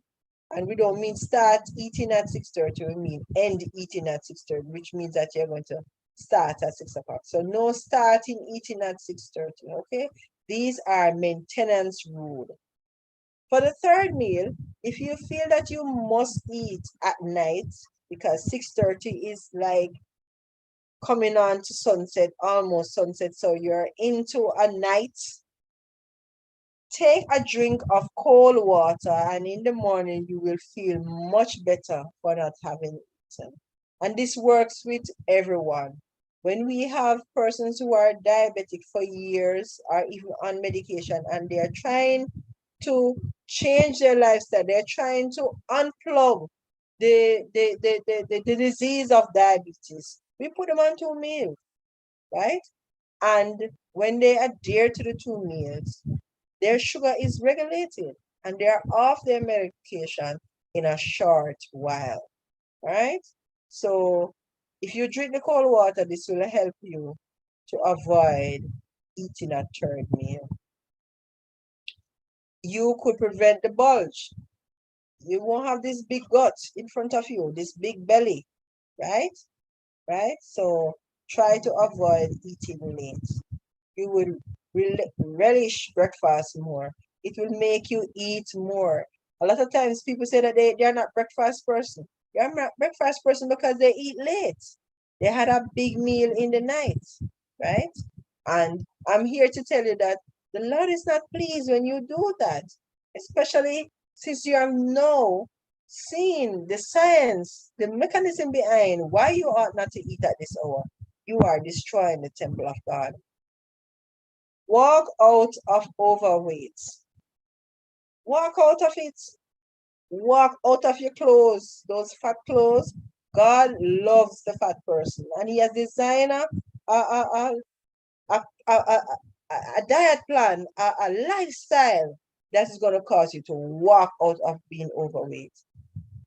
Increase your activity. Activity speeds up the body's metabolic rate and burns calories faster.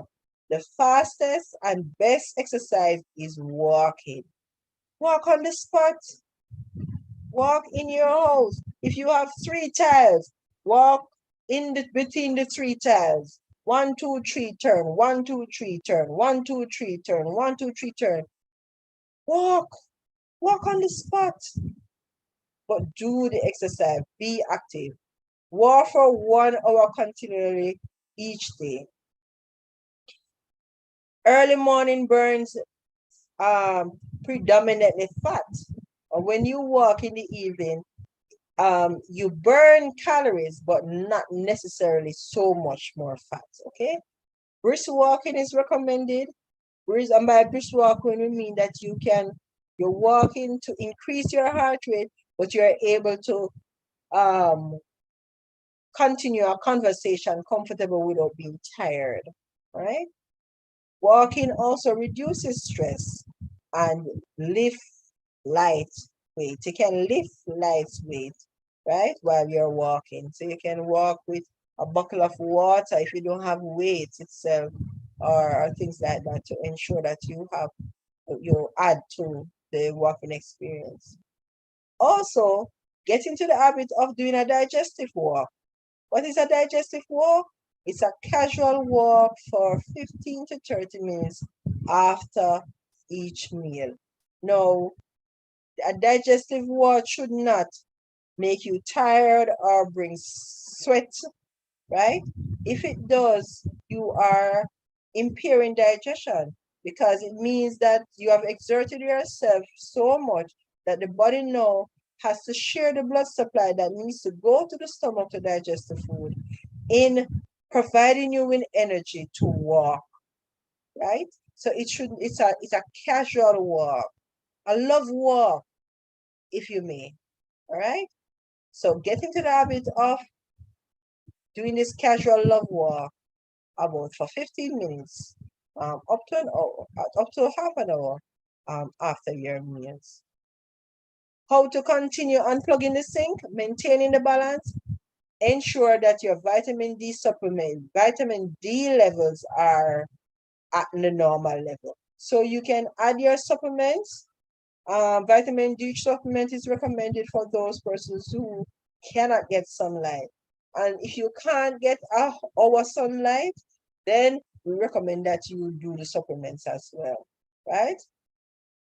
So you take 2,000 to 4,000 IU daily, right? And that will help you. For those persons who have underlying conditions like diabetes and high blood pressure and heart problem, you can take more, right? We normally recommend 5 to 7 drops daily. All right. How much time does a person need outdoors daily to get the appropriate sunlight? Light-skinned persons need 15 to 30 minutes. Dark-skinned persons who are highly melanated need 45 minutes to 1.5 hours daily, because it takes longer for the sun to penetrate our skin, right? Or pigmentation. Now, you're going to get the sun between the hours of 9 a.m. and 3 p.m.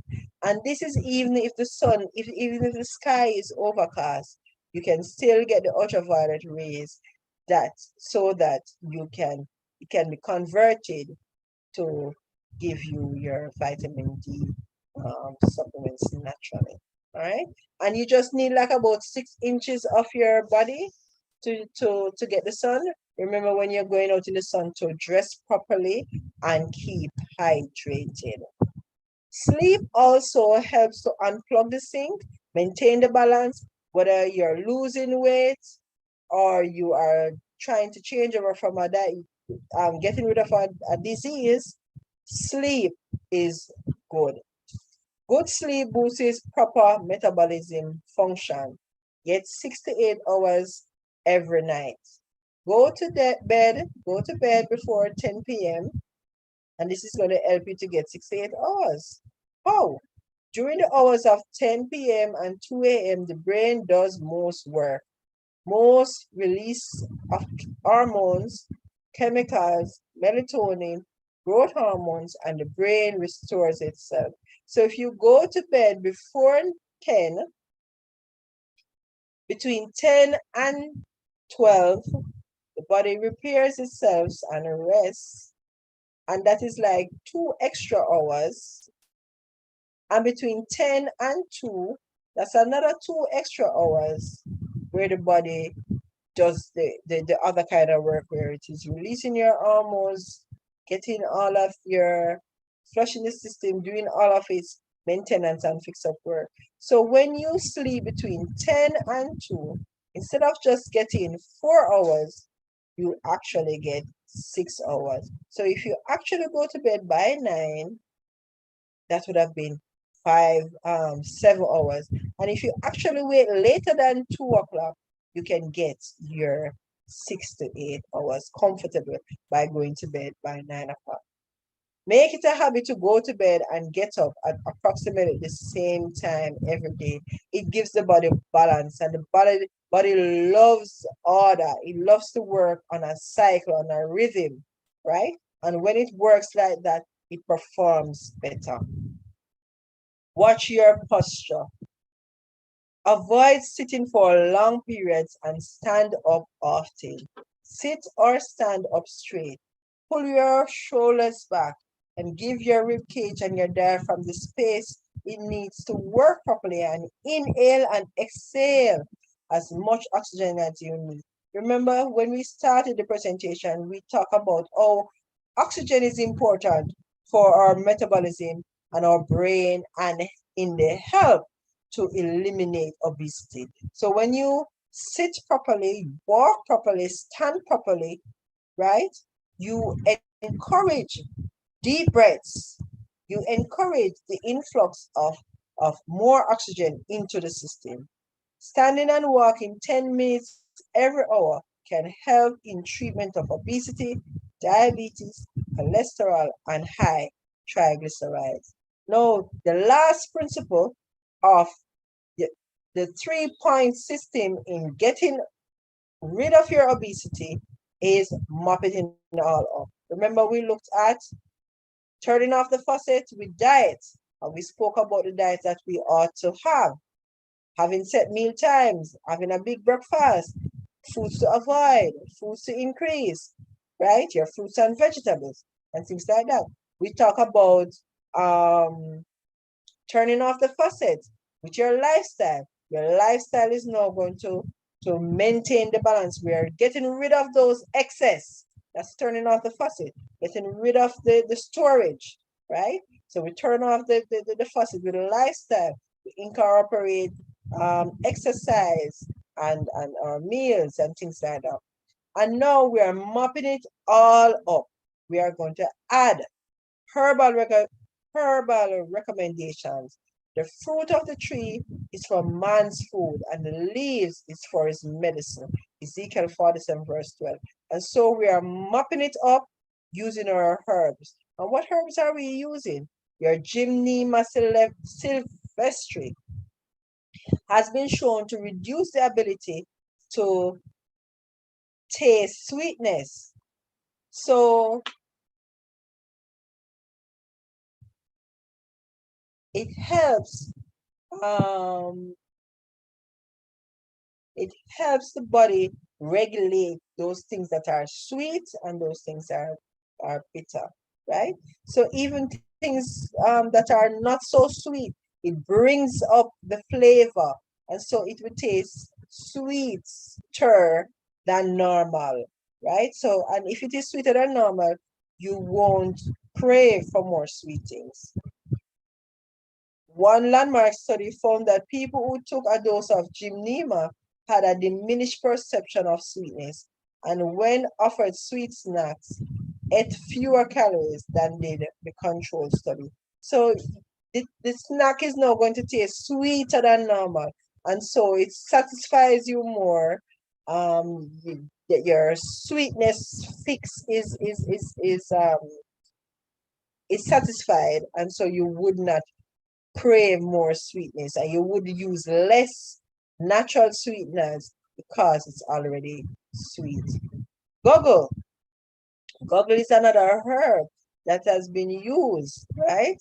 And in one study that was done in 1999, people who took 750 milligrams of goggle each day and did a combination of strength and aerobic training workout 3 times a week for 6 weeks, lost an average of 6 pounds. And we know that goggle is also good in regulating your cholesterol, right? So in the study, it said those persons who exercise but did not take the goggle lost only half to 1 pound, right? So goggle helps the body metabolize fat and improves thyroid function by increasing your thyroid hormone levels. So you can look at taking 500 milligrams of goggle 3 times a day for 3 months, and that will help you regulate your glucose level and will help you get rid of the obesity. Turmeric and cumin are good to fight inflammation and helps to improve your weight loss.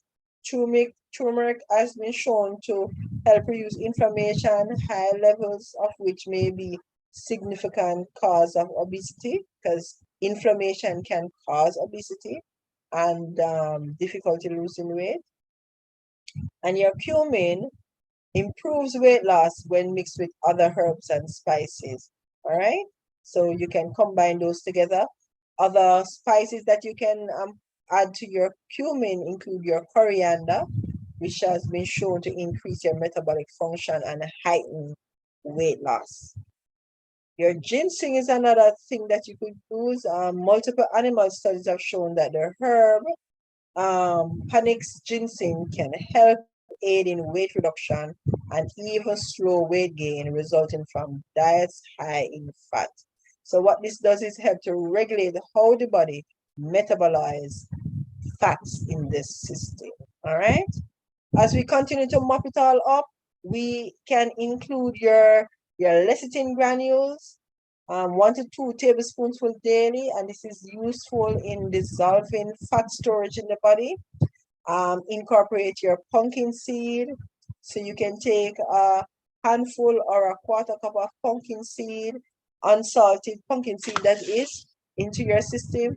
And where you can't take the pumpkin seed like that, you can ground up your pumpkin seed, you can add it to your shake, you can add it to your porridge, you can use it to make a snack. You can add raisins to it and use it to make a snack, right? And to help get rid of your obesity. Gardenase is also a good preparation that you can use to help regulate your hormone.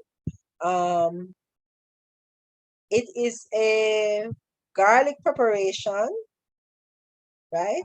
So adding garlic to your food in fresh or powdered form might be a good way to help you metabolize carbohydrates and fats more efficiently. And so we incorporate the use of garlic. It is a garlic preparation, and we find that it doesn't give you a garlic tasting breath, and most persons are able to tolerate it more. And it's very useful with obesity, high blood pressure, diabetes. It is very useful in these kind of cases. All right. Garlic is also very good to help mop up the situation, aid in the whole metabolism of fats, and get rid of obesity. So you can add 4 cloves of garlic each day, just chop them up and add them as seasoning. Use them as seasoning. Cook for health. Use them as seasoning in your meals, right? 2 cloves, 2 times daily. In chronic situations, you can use up to 4 cloves twice daily. Now, if you are on blood thinning medication, be careful how you use garlic, especially raw garlic, right? And I have to just add in this point, it's very, very difficult, very difficult to gain your health by eating on the road. It is very important that you plan your meal and you cook your meal. You learn to cook your meals, because not many vegan restaurants, not many hygienic restaurants. A hygienic restaurant is a restaurant that cook meals for disease reversals. So like Maranatha Health Food Store, like Healthy Options, Henry's Healthy Options in Santa Cruz, and there are other health food stores that are hygienic restaurants where medical missioners or health reformers cook, like Brother Luke's restaurant, Carib, I don't remember its name, but those restaurants cook for health, cook for disease reversal. Not many of them exist, right? And it is good if all of you medical missionaries who are trained get into the habit of having these hygienic restaurants, so that when persons who are sick, other medical missionaries, other health reformers, other Adventists, other people of God can find wholesome meal to eat that is going to stimulate the brain to empower our spirituality on our physical structure. All right. Peppermint. Peppermint is a nice herb to add to your meals, and the smell of peppermint can help to decrease your appetite, and causing persons to eat less, and it adds an added flavor to the meal. Blackstrap molasses also can be used. Grapevine, can use a handful of the leaves, steep it in 32 ounces of hot water for 40 minutes, and you can drink that as your water, like a herbal water. And of course, you're going to drink that within the window of when you should be drinking water. And when you're finished drinking that 32 ounces of water, you continue with your regular plain water. All right. Cherry tree, you can use a handful of starch, boil it for 15 minutes in 32 ounces of water, allow it to steep for 40 minutes, and strain and drink as your water, using the same principles that was outlined. Your lemon water also can help you to lose weight. You drink your lemon water every morning, you find that it helps you to lose weight. Now, the world has this fad where you will see persons walking around with their water bottle and they're drinking lemon water throughout the day. That is not wholesome, right? It's best if you drink your lemon water early morning and you drink plain water throughout the day, right? The lemon water can be irritating on the stomach, right? So try not to overdo it. Using onions also can help increase your increase your ability to metabolize your food and cause you to lose weight. Do you see how many seasons you are given to use in the preparation of your meals so that you can lose the weight, right? And these things you should learn so that you can tell them to other persons, right? Other herbs that may aid in weight loss include using of your ginger. Of course, if you have high blood pressure or things like that, you don't want to use your ginger because it's a stimulant, right? So you can leave that one out if you're hypertensive, all right? But you can also use your parsley. This helps to reduce the amount of glucose present in your blood. Your cardamom you can use, add it to your shake, your porridge, things like that. It helps to lower your blood glucose and regulate your insulin production. Milk thistle can also be used to help in lowering fasting blood glucose levels, right? And helps lower higher level of insulin and encourage fat and decrease the storage of fat in the body. All right. Dandelion also may help with weight loss if you drink it before meals or use it in your cooking. And in some area, dandelion leaves are cooked like, or you cook callaloo. The persons will steam dandelion leaves and have it. And the teas can be used as soup stock to enhance weight loss. And drinking dandelion root tea prior to eating promotes fat and cholesterol breakdown because it stimulates gastric secretions, right? Which is going to encourage the metabolism of the food. It also helps boost satiation, causing you to feel fuller and make it easier to eat fewer calories during meals. Burdock root as well improves fat metabolism and acts as a diuretic, right? Red clover and weight loss. No, there are some herbs that they're the go-to herbs for almost any condition. Your dandelion, your burdock, your dandelion, your burdock, your milk thistle, and your red clover. Those are like your go-to herbs when you're starting a program where you're trying to lose weight, or when you're starting, you're trying to get the body to a stage where it can help reverse any kind of illness. These four herbs are key herbs to help you do that. So your red clover helps remove cellulite. Cellulite is highly toxic fat. Did you know that? I didn't know that, right? So when you see, especially in ladies, these cellulite with a fat deposit, you need to get rid of those, right? It removes toxins from the body and the blood. It will also target that most troublesome fat, the troublesome fat around the waist, the belly, all right? It will help your body from gathering more toxins to your fat stores and aid in removing those that exist. This is especially effective for those of us who struggle with weight in our thighs and buttocks. But guess what? What I found out is that nobody wants to lose weight on their buttocks. They're sick, and you're trying to help them. Not just the obese person now, but generally speaking. And everybody's just worrying about losing the fat on their buttocks. I don't know. They prefer to be sick than losing the bottom. But they usually say no, they just don't want to lose the bottom, but they want to get well too. All right. So here's a weight loss cleanse that you can use. No, we do not use herbs as conventional medicine. So herbs is not our go-to.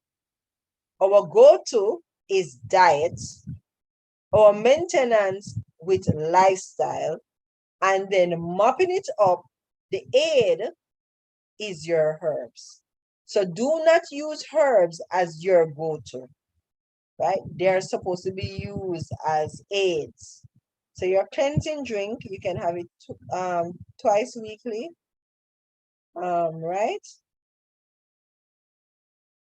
Your lemon juice, so quarter cup of lemon juice with castor oil, 3 tablespoonfuls, followed by drinking 2 8-ounce glasses of water immediately afterwards, right? This is going to help you to go to the bathroom. So please do it when you're on a day that you're at home, right? It's going to help the body to eliminate all of those junk that is lying in your colon, right? Help clear out all of those excess that has been there storing.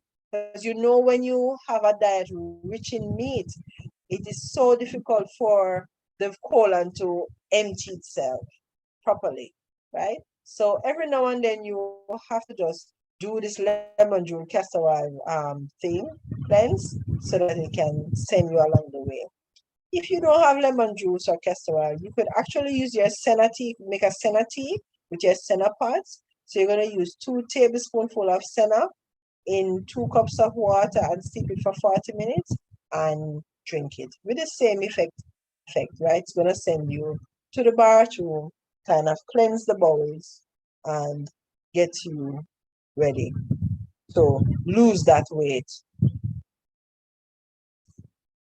Again, you can also have 2 to 4 cups of warm water in the early morning. Each cup of warm water with 2 tablespoonfuls of lemon juice. Right, this is a good cleanse. Looking at a rotation, right? Your weight loss, you're looking at for you want to do your dandelion, red clover, and gymnema tea, and you use 2 tablespoonfuls each. Right? And for the second week, you're using mint thistle, burdock, and cardamom. All right? Or you could do your milk thistle, your burdock, and your dandelion. Okay? As a rule, always boil the hard parts of plant, such as your roots, your seeds, your barks, right? First, right? And you boil them for 15 minutes. Then add the delicate parts. What are the delicate parts? Like your leaves, your flowers, your buds, your stems, or your clusters, right? And then you steep both together for 40 minutes. So your dandelion is a root. Your gymneme, I think this is a bark, and your red clover, these you can have these in leaves or the red clover tops, right? Which is the flowers. So you would boil the dandelion and the gymnema for 15 minutes, and then you would put in your red clover, turn off the flame, and let it steep for 40 minutes, strain and drink. For your milk thistle and your burdock, these are milk thistle seeds. It could be the bark as well. So you're going to boil your milk thistle and your burdock. And cardamom is a seed, I think. Yes, I think it's a seed. So you can boil all three together, right? And even though the seeds have been powderized, you're going to still use the same principle. Okay, so you're going to boil for this the rotation 2, you will boil all of these because they're either seeds or barks. Okay, and you have those two. All right, so that is how we get rid of obesity. God loves the fat person. God loves all of us.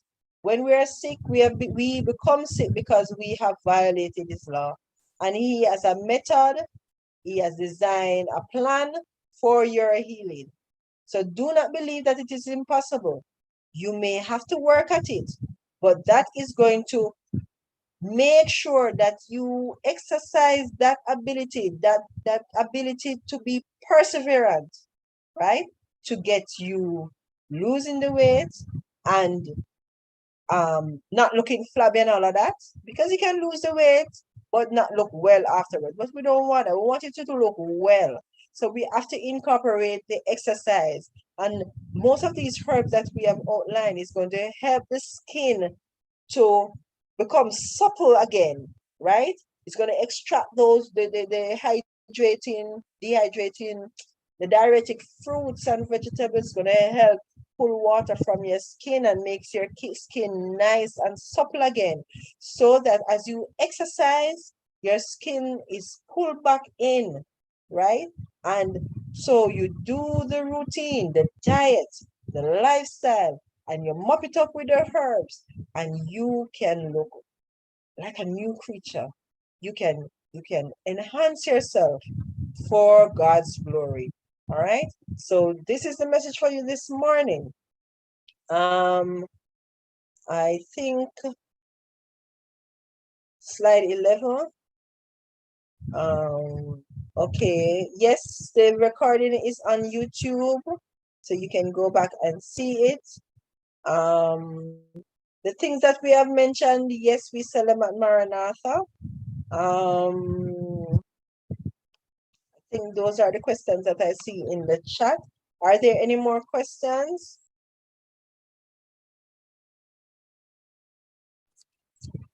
Yeah, sorry, I was asking about arthritis. Yes, You ma'am? said somebody with arthritis can avoid eggplant. What else can a person avoid? All right, so your nightshade fruits, just to give you an example, but the person really needs to do a lifestyle assessment. A lot of times persons are sick and they want us to tell them herbs to take, this to do, and all of that. But remember, God's method is not like man's method. An assessment must be done so that a balance can be recommended, a holistic balance that is going to include your diet, lifestyle, and herb. It's not just about herb. It's not just about lifestyle. It's not just about diet. We need to get a balance of all three so that the person can be well. And oftentimes that cannot be recommended without an evaluation. So if the person has arthritis, rheumatoid arthritis, chronic, fingers are so disformed, the pains everywhere, a consultation needs to be done. Because many times when we give recommendation, lots of other things are not being done, and those are the things that are contributing to the problem. So it's really important that an assessment can be done. And there are many practitioners. We do consultations. Brother Bob does consultation. Brother Luke does consultation. You can find a naturopathic consultant, I think, almost anywhere in the world. And if you can't find somebody in your location, many of us do consultation virtually as well. But it's really important to offer a balanced advice towards health, one that incorporates diet, lifestyle, and herbs. All right? Thank you. You are so welcome. Okay, so thank you so much. This is the end of the presentation, and let me just close and then we can take a break. Most Holy and Divine Father, we want to thank you so much for the message that you have given to your dear people to help them become well.